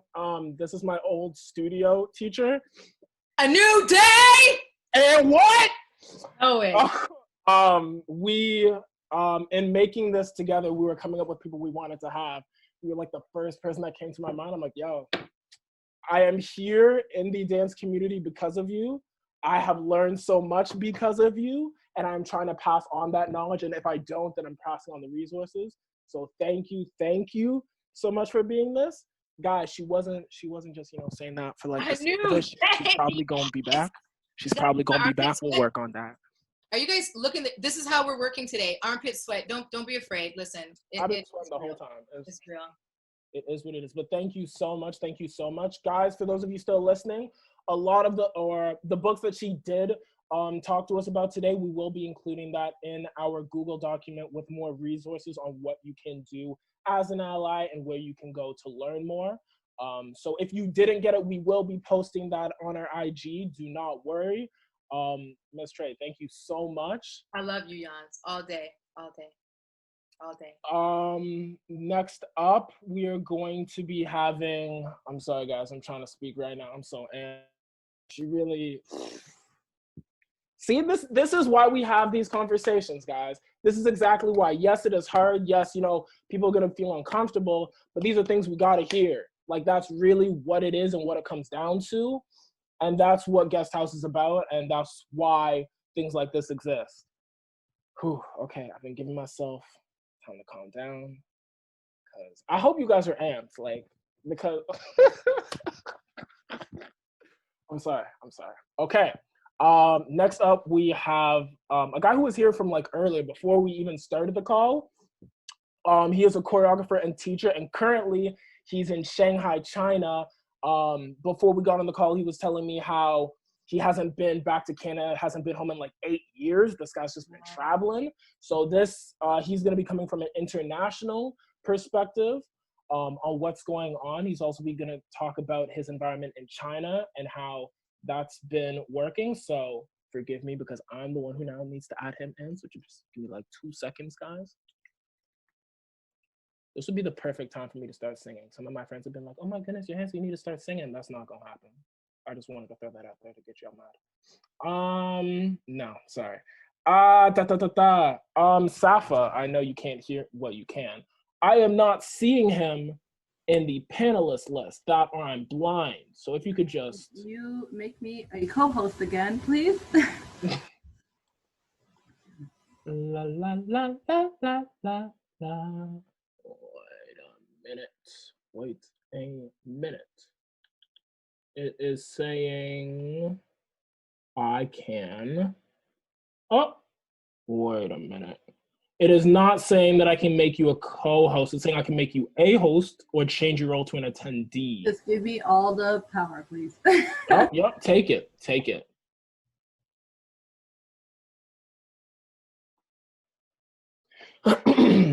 Thank you again for the people who are still with us. So sorry that we're having a little bit of a snag in between people right now.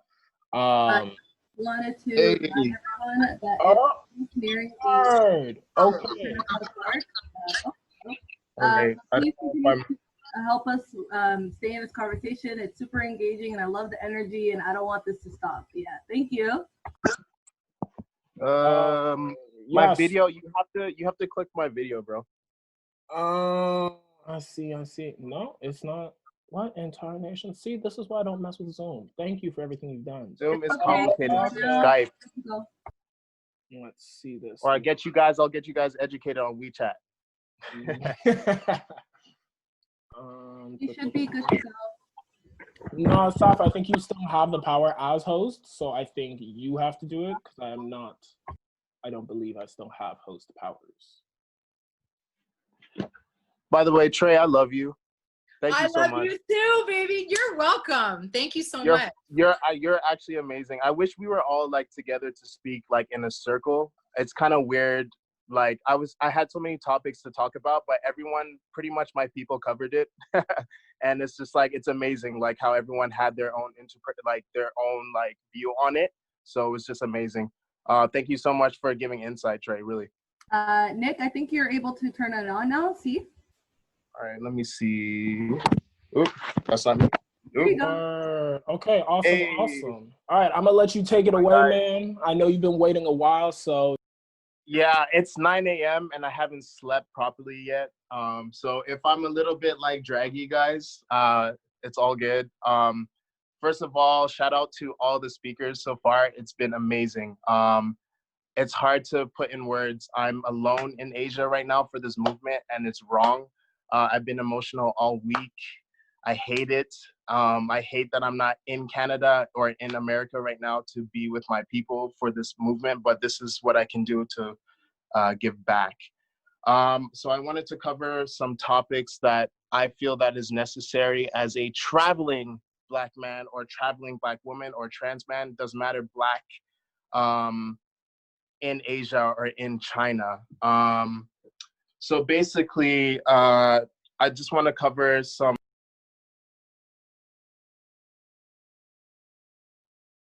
Well, you muted yourself, Nick. You muted yourself by accident. Nick, we cannot hear you. Your mic.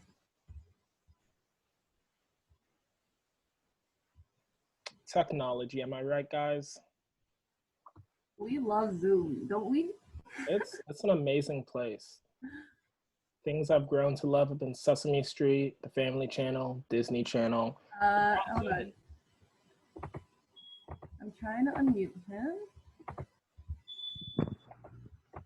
While you guys are here, though, there you go. You're back? Okay. Yeah, you're back. All right. This is so annoying right now. Oh my God. All right. F Zoom. Next time we should do like a Skype or something. This is so annoying. All right. So basically, I am a choreographer in Shanghai, China. I'm resigning in different cities in China. I am representing Black teachers and Black choreographers out here. I've been in the entertainment business in Asia for about 8 years. My experience as a Black man in Asia has been difficult. I've always have to proven myself that I am valuable. I'm trying not to get emotional. This has been a hard week. It's early, so please apologize. I apologize if I start like dazing out. And I just wanted to speak on behalf of Black people who want to dream and to travel. Don't feel accountable for your Blackness. Don't feel accountable if, you know, people don't understand where your culture is coming from, especially the dancers out there who want to act Black, but don't want to be Black. Remember that they want to act Black, but they don't want to be Black, and you're justified to speak on that. You're justified to, you know, say what you got to say. You know what I mean? Because I just feel like Black is a purchase right now, and I'm super pissed off about it. I hate it.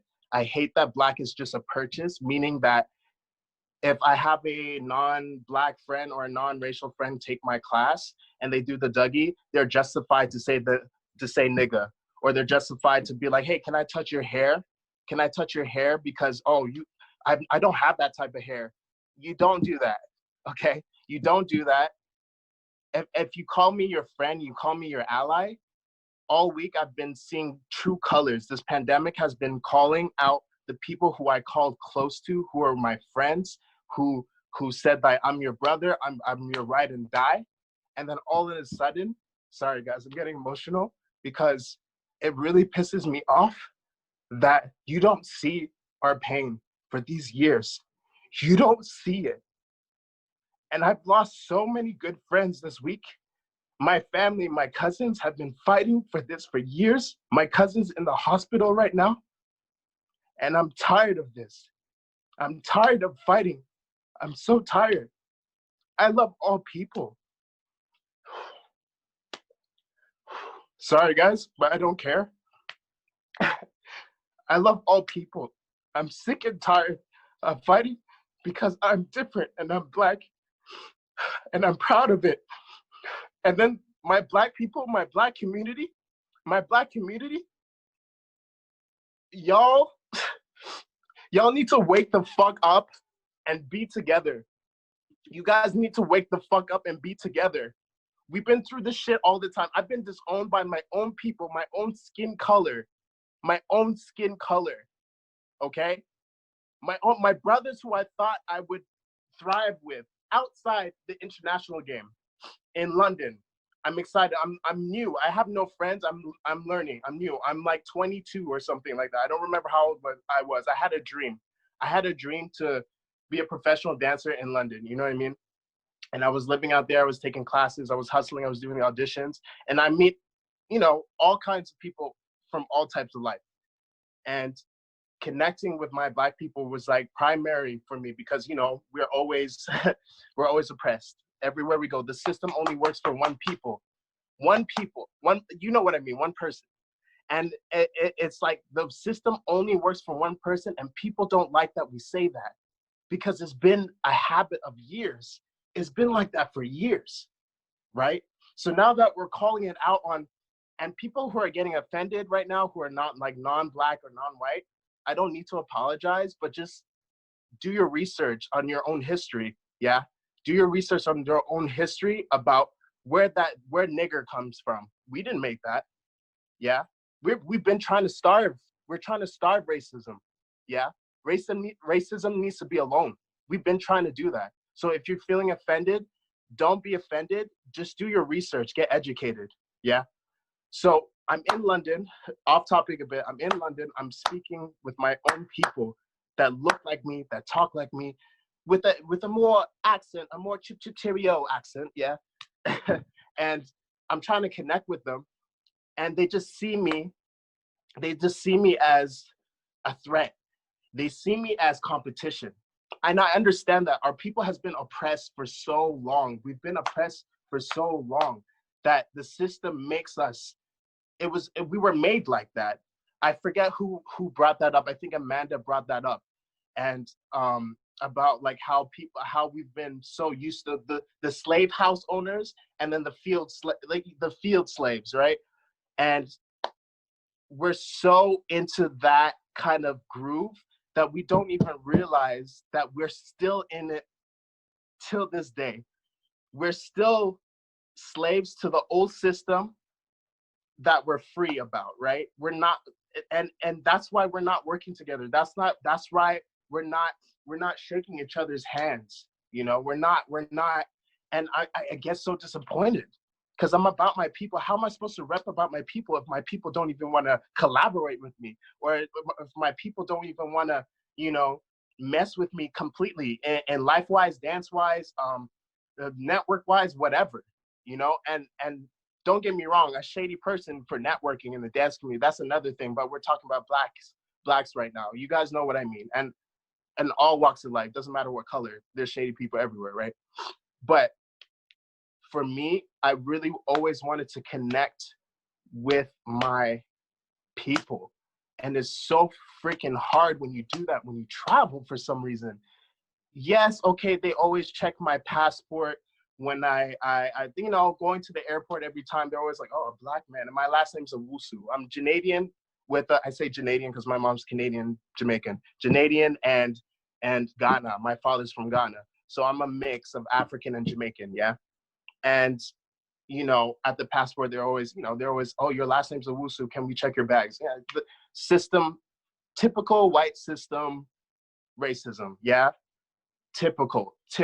Everywhere you go, every fucking borders you enter is typical. In Germany, in Spain, in Russia, never been to Russia. Don't know why I said that. Poland, I mean, in Ukraine. And it's the same shit everywhere. Yeah, I've experienced racism in all those countries. So people who are saying, it's just in America, don't give me that shit. Because this system, Europeans ran to America to slave people. So some people got left over, okay? So think about that, yeah? Yeah, it's just common sense. So I'm just tired. I'm tired. I had topics, but I just wanted to express to you how frustrating it is to be a Black person. I don't care if you're like, of course, for sure, our queens, our Black women have it harder, for sure, because I remember my mom raising me. I remember my mom raising me and seeing her struggle. It really broke my heart. graduating from university and not being able to connect the way her white friend Sally got the job, but she wasn't qualified. She only got 2 years of that degree. My mom had 4 years of RN, registered nurse, and she still didn't get the job because she was black. Because she was black. Yeah? So you guys talking about, I want to help, I want to help, I want to help. Vote your mayors. Fuck the prime minister. Vote your mayors to defund the police. Yeah? That shit works. That shit works. Vote the right people. And nobody knows about mayor voting. Nobody knows about local voting. Nobody does. You need to wake up and think about our actions, man. We got to work together. I am tired. We are tired. And I know you really feel me right now. I really wish we were in a room so you could really feel what I'm talking about. I didn't want to cover entertainment. I didn't want to cover all these things. I wanted to talk about how COVID-19 was ridiculous, about how our brothers and sisters out here, even though, and I don't fucking tell me about, excuse my language, sorry. Don't friggin' tell me about, you know, Africans are, I've heard this so many times from Americans and Canadians that African people are the same as us. Are you kidding me right now? Are you kidding me right now? Like, are you kidding me right now? I've had this discussion. It's so ridiculous. Like, think about it.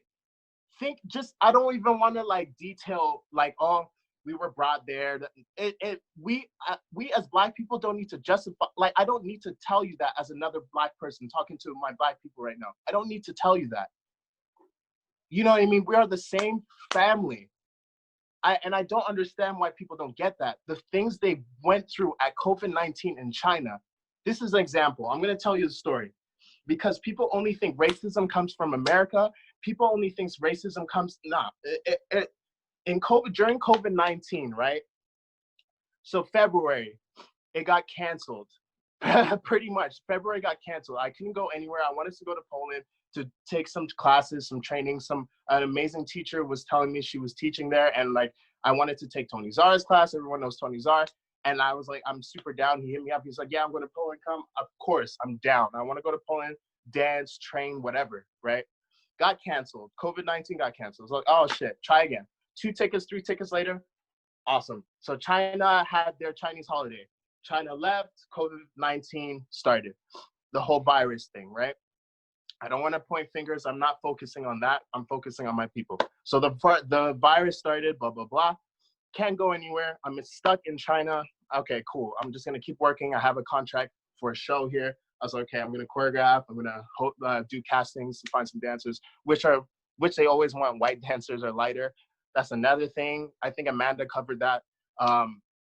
And there's so many freaking topics. I can talk for like 27 hours more. We could talk for like until like we die at 80. And, you know, during that time on the virus, there was a time in, I believe in March, where it was calming down a little bit and everyone can leave their homes and we can exit outside and you can go to the bar. And then after March 28th, they just closed off the borders to the whole world. So they just wanted to keep whoever's inside with a good visa, you can stay, everyone else can fuck off. Okay, great. Sorry for my language. You know, after 28th, people were going crazy because some last flights were coming in because the borders were closed. So a lot of flights were coming from Africa, right? And most Africans reside in Guangzhou for some reason. It's like China just put them there. Think about that. And all the Africans live in Guangzhou, right? So they're in Guangzhou.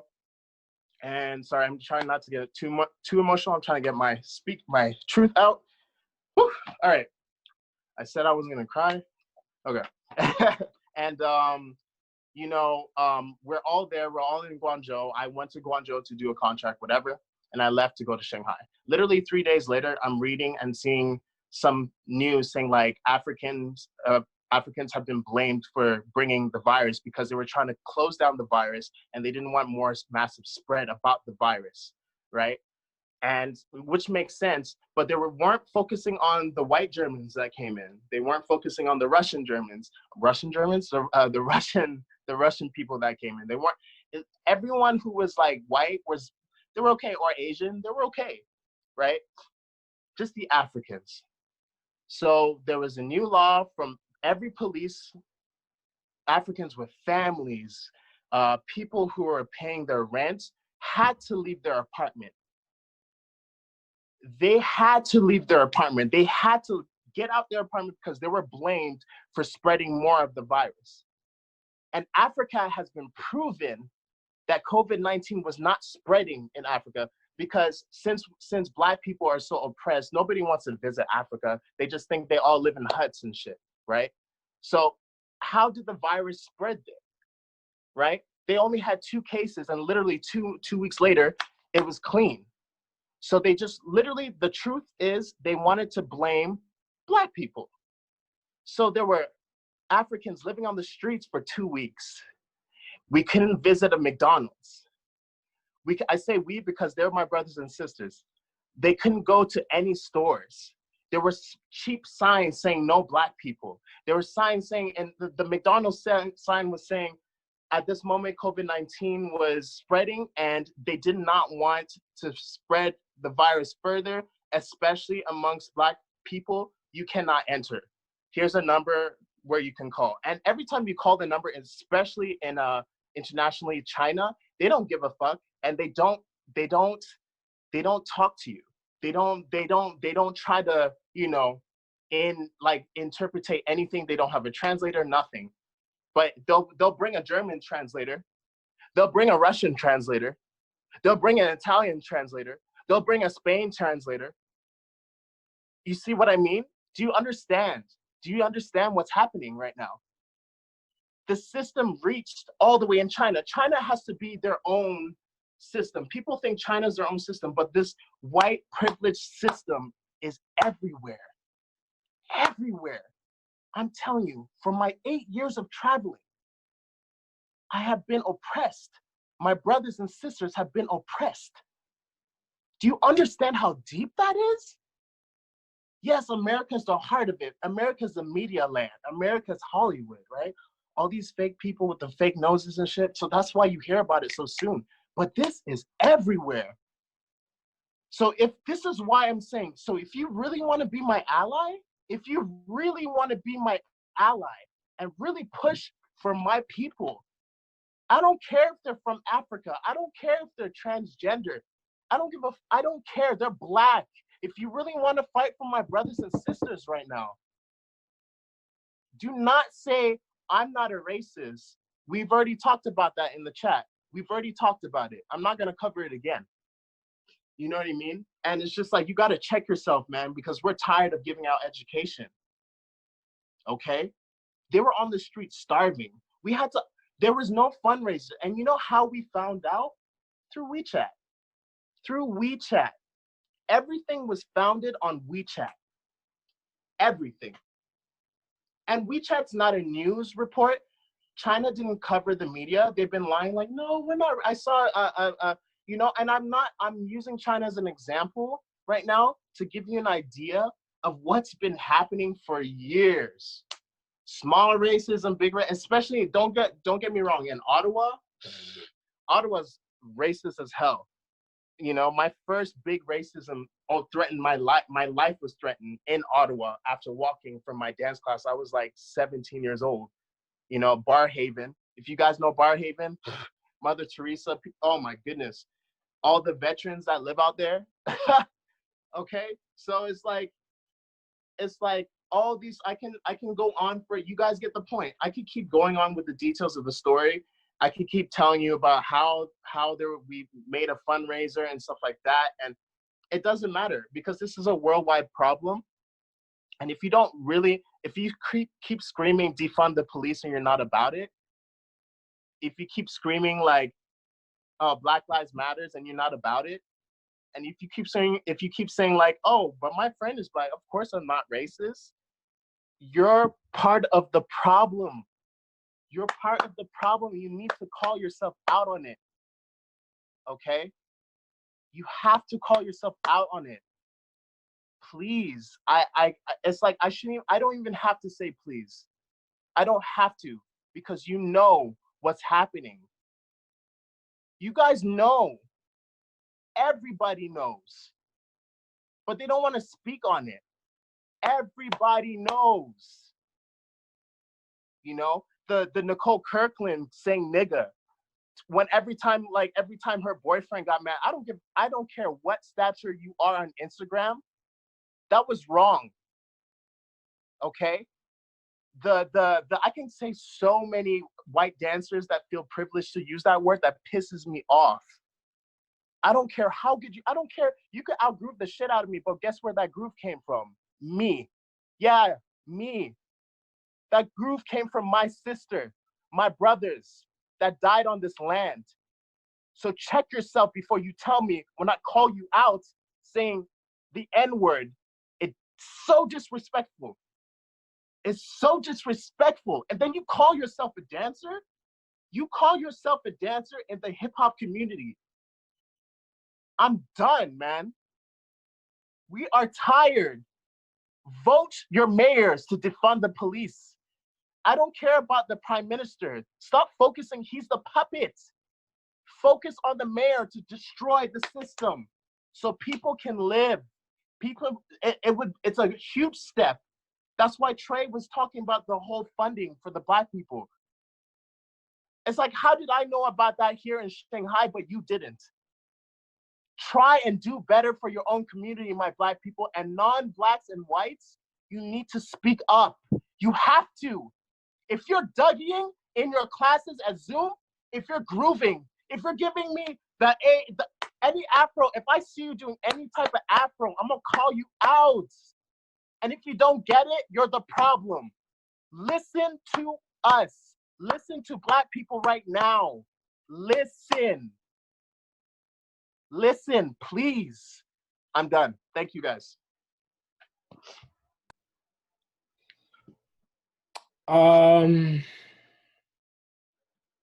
He said what he said. He said what he said. He said what he said. I'm really trying to come up and say something beyond that, but I would be lying if I said that I haven't felt those things too. It's not us coming from a place of we want to, be hateful. We want to have this anger in us and just start up controversy for the sake of it. People need to realize that we're saying these things because we're tired, okay? People misquoting Martin Luther King, I had a dream. Okay, yo, that's crazy. That's hilarious. And Black people are looking at you straight face like, I'm sorry, did you think he was joking? Did you think all of my ancestors, my grandparents were joking when people were getting killed? All right? It's a very real thing. And I don't imagine many of you in this chat are, believing that this isn't a real thing. You guys are definitely coming to get educated, or I hope you are. And I applaud you for that. You know what? Scratch that. But there needs to be more done. A little quote I want to share, and then we're going to get straight to the next speaker, I promise. Oh, goodness gracious. Not that. Sorry. Putting something out on Twitter is not a movement. You can inform people through Twitter. It's very useful for that. But you have to be present in the moment. You have to do something yourself. You have to be there. You have to put your body on the line. You have to be willing to go to jail. You have to be willing to say, here I stand, and you will go no further because I have a moral authority in what I'm doing. That's a quote I heard from Dr. Mary Frances Berry. And I think it's very important for us, who are so moved by media, that we need to do more. We need to do more, and we need to act. We can't just keep doing this on social media. Now, lastly, but not least, definitely not least, because every single person talking about this and talking about the issues that they're touching on is very important. The last person we have is also a dancer, choreographer, teacher, and an artist coming from New Jersey. His name is Darien. He's going to talk to you more, simply just more about on everything that we've been talking about today, because this is all too important. And I'm just, oh, Nick's coming back. I believe that means he's going to be passing it on to Darien. I hope. Oh my goodness, he's already here. A-okay. All right, Darien, however you want to take this, take it. We are here to listen, man. Cool. Hello, everyone. My heart is racing. I ain't gonna front. Yeah, like he said, I'm from Jersey. I'm from the States. I'm not from Toronto. But so I'm not sure if you guys know. If you guys do know, just put yes in the comment section if you know who Jane Elliott is. I can't see nothing. Yeah. Okay, Jane Elliott peoples. Yes. Okay. So I'm assuming you guys have seen the video that's been circulating about she was speaking to a crowd of white folks, and she asked a simple question. Based off of what you know about Black people in society in America, in history, whatever the case is, and what they've gone through in history, raise your hand if you want to experience the same thing. No white folks raise their hand. None of them. And I say that to say, my point of everything that I'm getting ready to like really talk about, the main ideal of it, and this is more so towards the non-Blacks that are in the conversation. With everything going on, because this is probably like the biggest civil rights movement like of all time, or at least one of them. And it's gained so much momentum lately, especially with George Floyd passing and everything like that. And obviously, it's not the end. It's not the end at all. But for some reason, it's hitting a lot more people who aren't Black now. And that's not throwing salt or shade to anybody who hasn't really noticed it or like really spoken up about it. But now, something that I'm realizing now, especially in the dancing, the hip hop world, it's imperative. It is imperative, and it's very important and significant for those who aren't Black to step up. And the reason being is this small phrase. For those who are not Black, you guys are now getting a very, very, very, very, very small taste of what it feels like to be Black. And when I say that, I'm gonna repeat it one more time.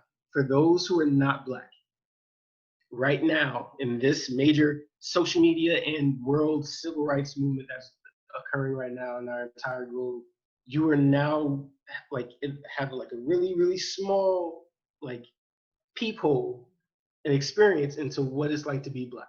And I say that simply because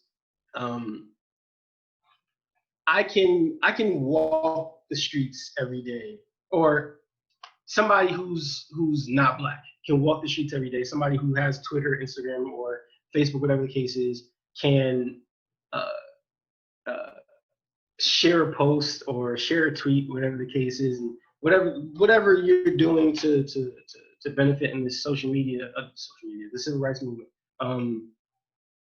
But for me, this has been happening my entire life. Since like, and I can give you a scenario. I think I was probably like 10, between 10 and 12 years old. And every year my dad would take me to Dallas, Texas, to go see the Dallas Cowboys play. And we had this entire like week experience where we would like go on the field and everything like that. But so long story short, the trip is over. We get on the plane to go back to Jersey, and we're sitting in. For those who've been on the plane before, there's an aisle, and there's like 2 sets of seats on each side of the aisle. We're sitting on one side. My dad is in the middle. I'm on the window, and then there's one more seat that's next to us. Across the aisle is kind of the same thing. It's his son, father and his son, and they're also sitting in the outer 2 seats. So a white lady comes down the aisle, and she sees me and my dad, and she sees the seat next to my dad, and she looks confused. She looks all puzzled. She looks at my dad. She looks back at her ticket, and she walks away. She comes back and she still looks confused. She looks at the seat. She goes, I think this is my seat. And my dad was like, well, you can sit here. She's like, no, I'm gonna go check with the attendant. White lady, by the way, white lady. And so she came back with the attendant. It was like, hey, is this my seat? It's like, yeah, okay. And then blatantly asked, do you mind if we like get another seat? I don't like the aisle seats. Cool. Now, this could possibly be the exact reason she probably just didn't like the aisle seat. But for somebody who's been taught that my skin color is this, my skin color is that, my skin color is negative, my skin color is my dad taught me the definition of blatant racism and subtle racism.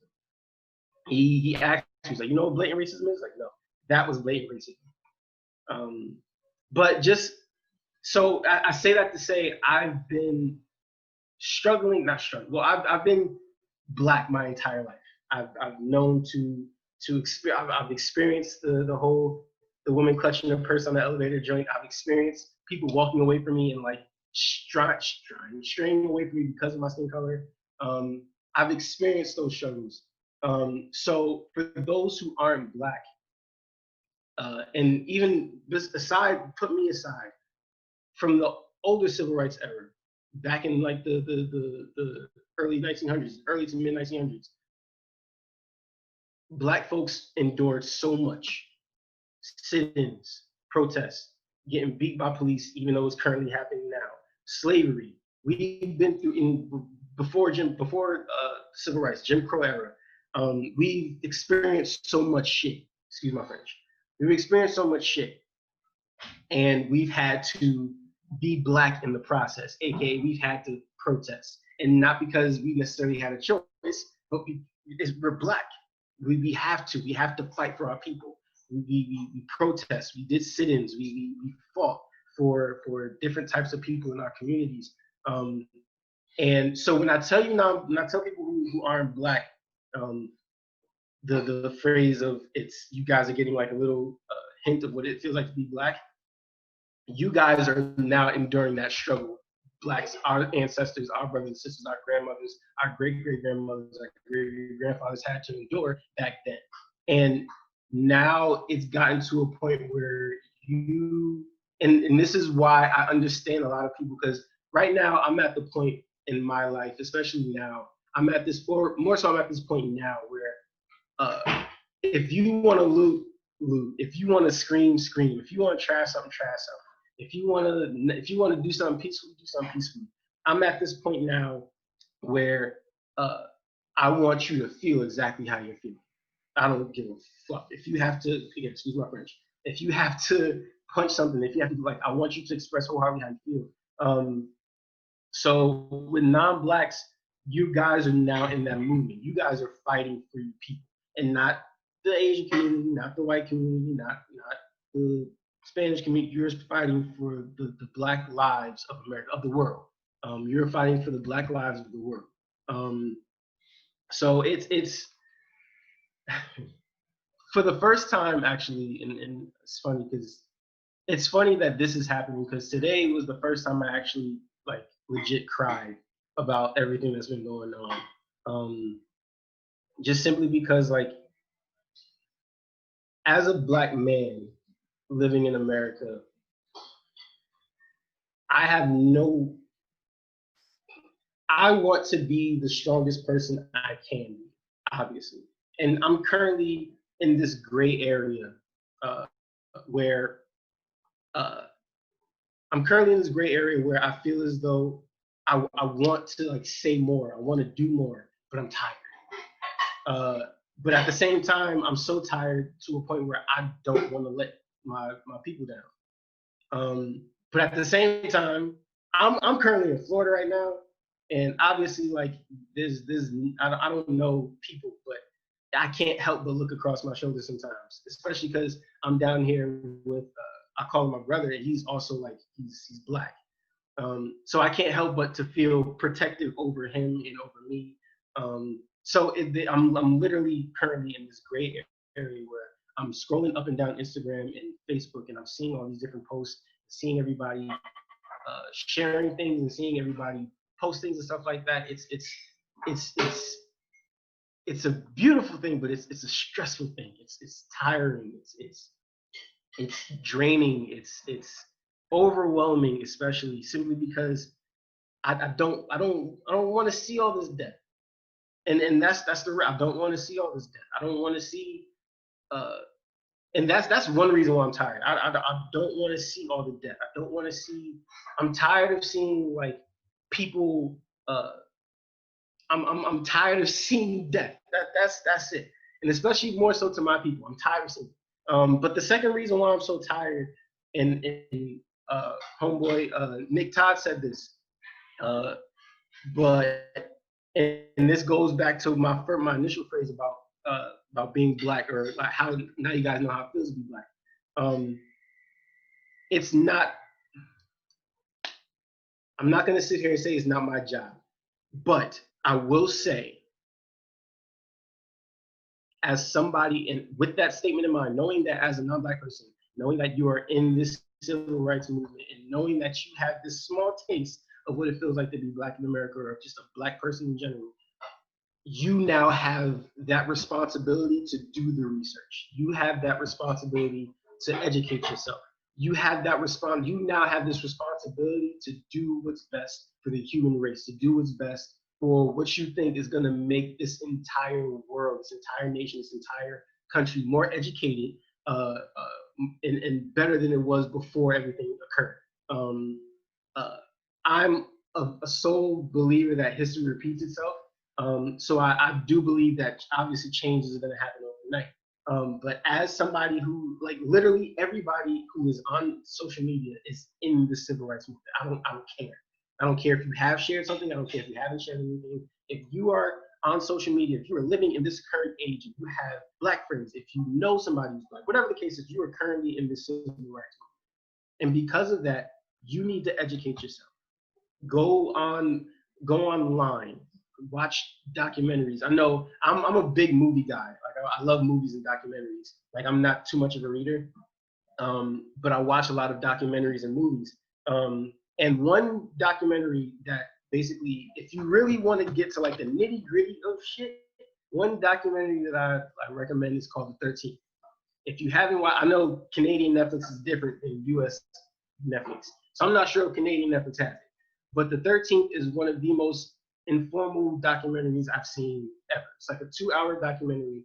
And for those who don't know, The 13th is about the 13th Amendment in the clause in the 13th Amendment in the Bill of Rights, Constitution, right?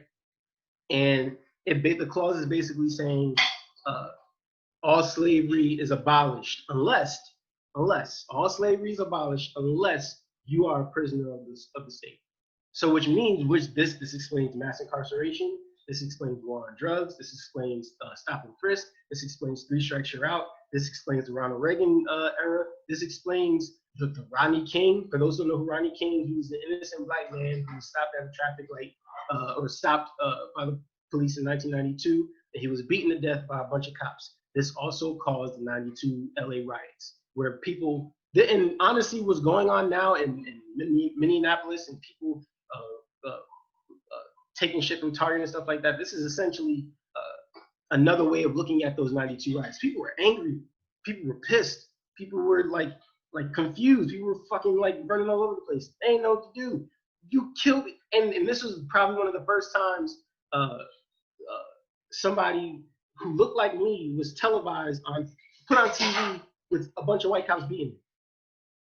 This was the first time, but one of the, from what I researched before, I don't think this is the first time it was recorded with a camera, but this is the first time it was televised. Rodney King. People were pissed. People were upset. So that's what the 13th, I'm sorry, I went into a tangent. The 13th is a documentary that explains the clause in the 13th Amendment, which basically says you are free, slavery is abolished, and you're a free man unless you are arrested or put into state prison. And this also explains Khalid Browder. I was watching Khalid Browder. For those who know who Khalid Browder is, Netflix. Watch his documentary, read up on his story, educate yourselves. I say all this to say the primary thing that I'm trying to say is, and this is something that I've been kind of telling a lot of my like white friends, Spanish friends, Asian friends who've been approaching me about everything that's been going on, like what they can do. This is the one thing I've been saying to them, and I'm gonna keep saying it because it's valid. For those who aren't Black, you have this very small window of what it feels like to be Black in America. It's the same thing for the word nigga. I can say it. You can't. and now you know how it feels to be Black in America. A little bit. I wouldn't go all, just a little small taste of what it feels like to be Black in America. So as somebody who's in the middle of this new civil rights movement that's kind of like sprouted, do your best to not, because of course, obviously it feels good for me as a Black man to hear that people who don't look like me are trying to fight for somebody who looks like me. It feels great to know that we finally have allies. It feels great. To an extent, it feels great to know that there are a bunch of people in this world who are now getting the picture. It feels great. It does. On the flip side, it doesn't feel that good. It doesn't. Simply because, one, it's been happening for years. And two, not only do I have to continue to see it on Instagram and social media, you're now asking me about it. Again, it's fine. I'm not saying that it's a bad thing to ask me, but I'm seeing it on social media. You're asking me about what you can do. On top of that, I am Black. So, and this isn't like, again, I'm saying this because all my life I've had to educate myself on what it, and not even, I was raised in a home where my dad truly wanted me to understand my roots. My great-great-great-grandfather, William Van Rensalier, was a conductor in the Underground Railroad. It passed through Paterson, New Jersey, and he was a conductor along with, I think his name was William Van Houten. And my dad made sure he engraved not even just my history, but the history of my people into my heads. He would present me with reading stuff. Even though I didn't want to read it, I don't want to read it. But he would present me with a bunch of things. And this is how I stay educated.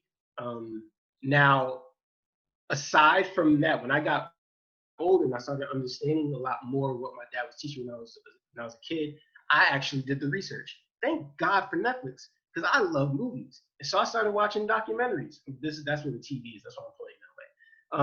But I love movies. I love documentaries. So to see different documentaries, who killed Malcolm X? Also about that, that's another good one. But I say all that to say, now is the perfect time not to, and don't get me wrong. With me saying this, I don't want anybody who's in here that's not Black to feel as though they have to not say something, because I don't want you guys to feel like because I don't want you guys I don't want you guys to think that I'm telling you you have to be Black. That's obviously not what I'm saying. I'm not telling you that you have to be Black, whatever the case is. Like, I'm not telling you that. I'm telling you that as a Black man who has family who participated in the civil rights movement, who have family who were in that era of the Jim Crow laws, of the civil rights era, of the bus boycott movement, to have people who were there, who did their research to make sure that they were better educated in what they were doing in the era that they were in. As a Black man who knows people who have to do that, as a Black man who's currently trying to educate himself on everything that's going on, for one, and everything that has to do with me as a Black man and my ancestors, it's your duty as somebody who's not Black to understand how we feel. And obviously you can't fully because you're not Black, but it's good to know that you are trying your best to put that step forward in educating yourself on what to do. So educating yourself on not just what to do, not like where to protest or whatever the case is, or who to talk to in regards to reform, but just knowing the history behind this country. I live in America. Knowing the history about why things were, Ronald Reagan, it was Nixon, I'm sorry, I keep saying Ronald Reagan, Nixon, Richard Nixon literally blatantly said it. I'm targeting Black folks. That's if you guys don't know about the war on drugs. War on drugs was this huge era back in the, if I'm not mistaken, the early 70s. I could be wrong. I think I'm wrong. I think it is in the early 70s.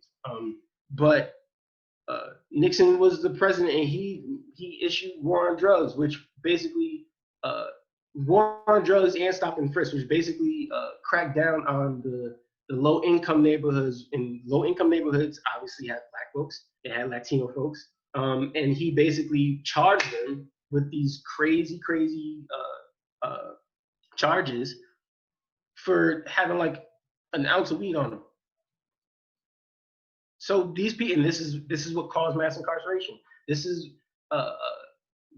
Black folks, Blacks and Latinos were sent to jail simply because of the way they look, because of where they came from. This white man who was in the White House wanted to rid of all these people who look like me. For what? For fucking what? Excuse my French. I apologize. But that's not the point I'm trying to make. This is just me spouting out a bunch of things. But yeah, man. I don't really have to. I'm from the third largest city in Jersey, Patterson, New Jersey. And a lot of it isn't this. It's funny too. I read a statistic like a couple of years ago, and it said Patterson, New Jersey was the third worst city to live in the United States of America. That's 50 states. Patterson. I'm sorry. I'm going on a tangent. This is for those who don't know me. A couple of people know me in here, but for those who don't know me, I'm very like goofy. I don't know how to be like too serious for too long. It's just I don't know. Yeah, man. For those who aren't Black, I love you. I love all of you. And for those who are Black in here, I love you. Be safe. But at the same time, for those who aren't Black, start doing things for yourself. And I mean that in the most comforting way possible. I don't mean like, okay, fuck you. I don't mean it like that. But I mean seeing what's going on in the news, seeing what's happening to our Black brothers and sisters in the streets, seeing what's going on from these white cops, seeing what's going on in our country, seeing what's going on in the world. It's good. It's beneficial for you to understand the history of the country, the history of this entire world, this entire nation. And it's good to just stay educated on what you're supposed to know, especially during these times, right? Because this is our civil rights movement. Like you're in the middle of it, and you can't turn back. I understand you're probably gonna feel pressure. You're gonna cry. You're gonna feel upset.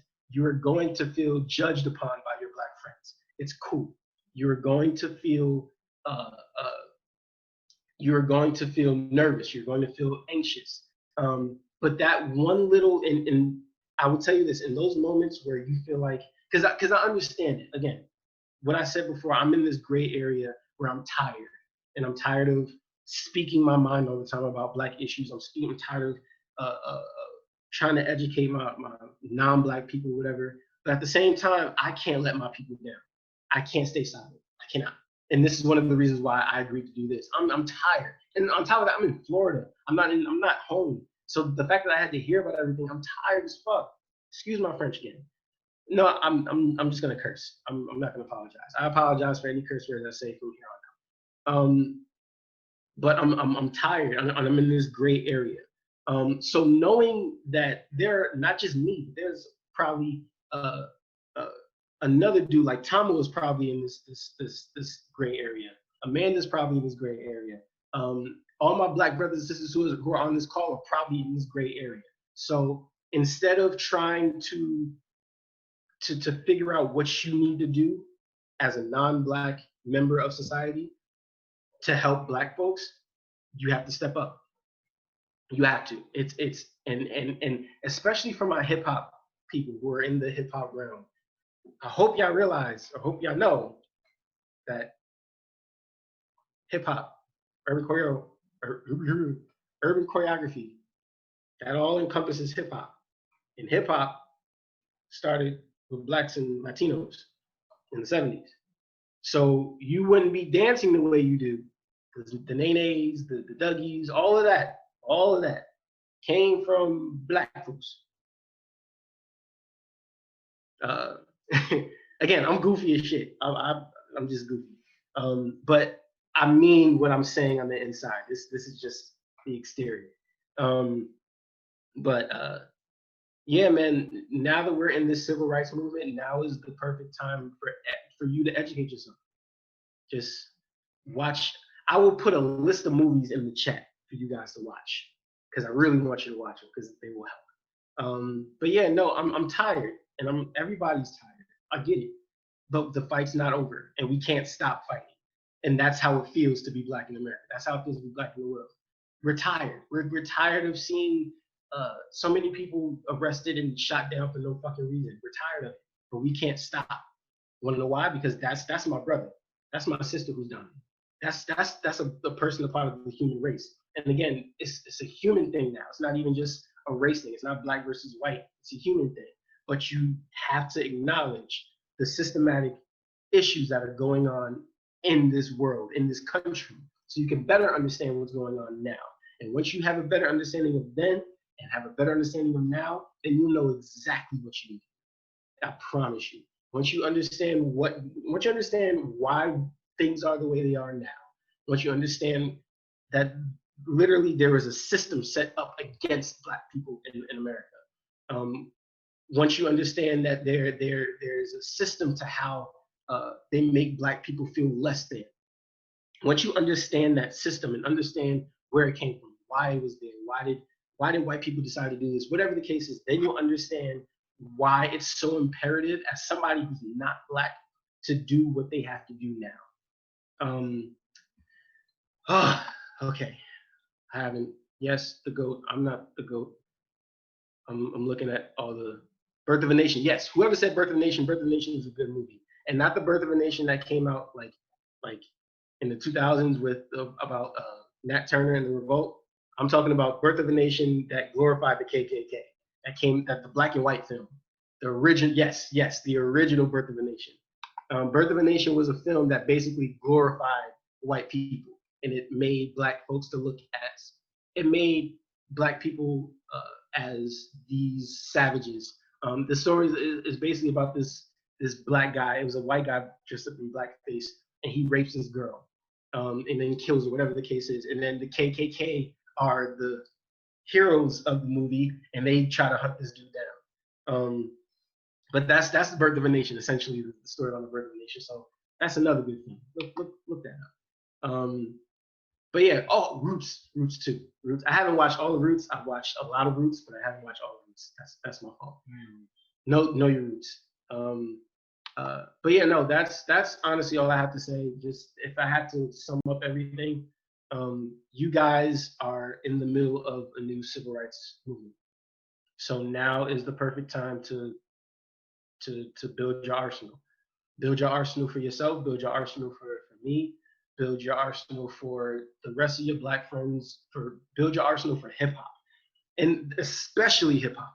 And I say this because hip hop is like altered my life in so many ways, and understanding my roots in hip hop, understanding like where everything came from, understanding my forefathers and ancestors who gave hip hop to this new nation, bro, like there's so much history in hip hop in regards to Black folks in general. So just before I go on another tangent, do your research,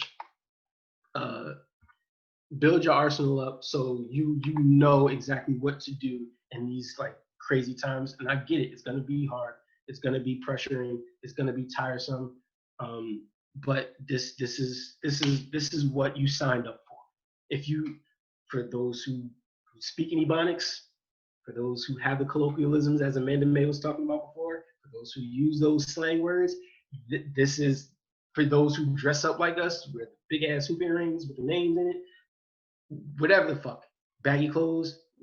For those who have borrowed or used any part of hip hop culture, this civil rights movement in particular is very important to hip hop. Very, very important to hip hop.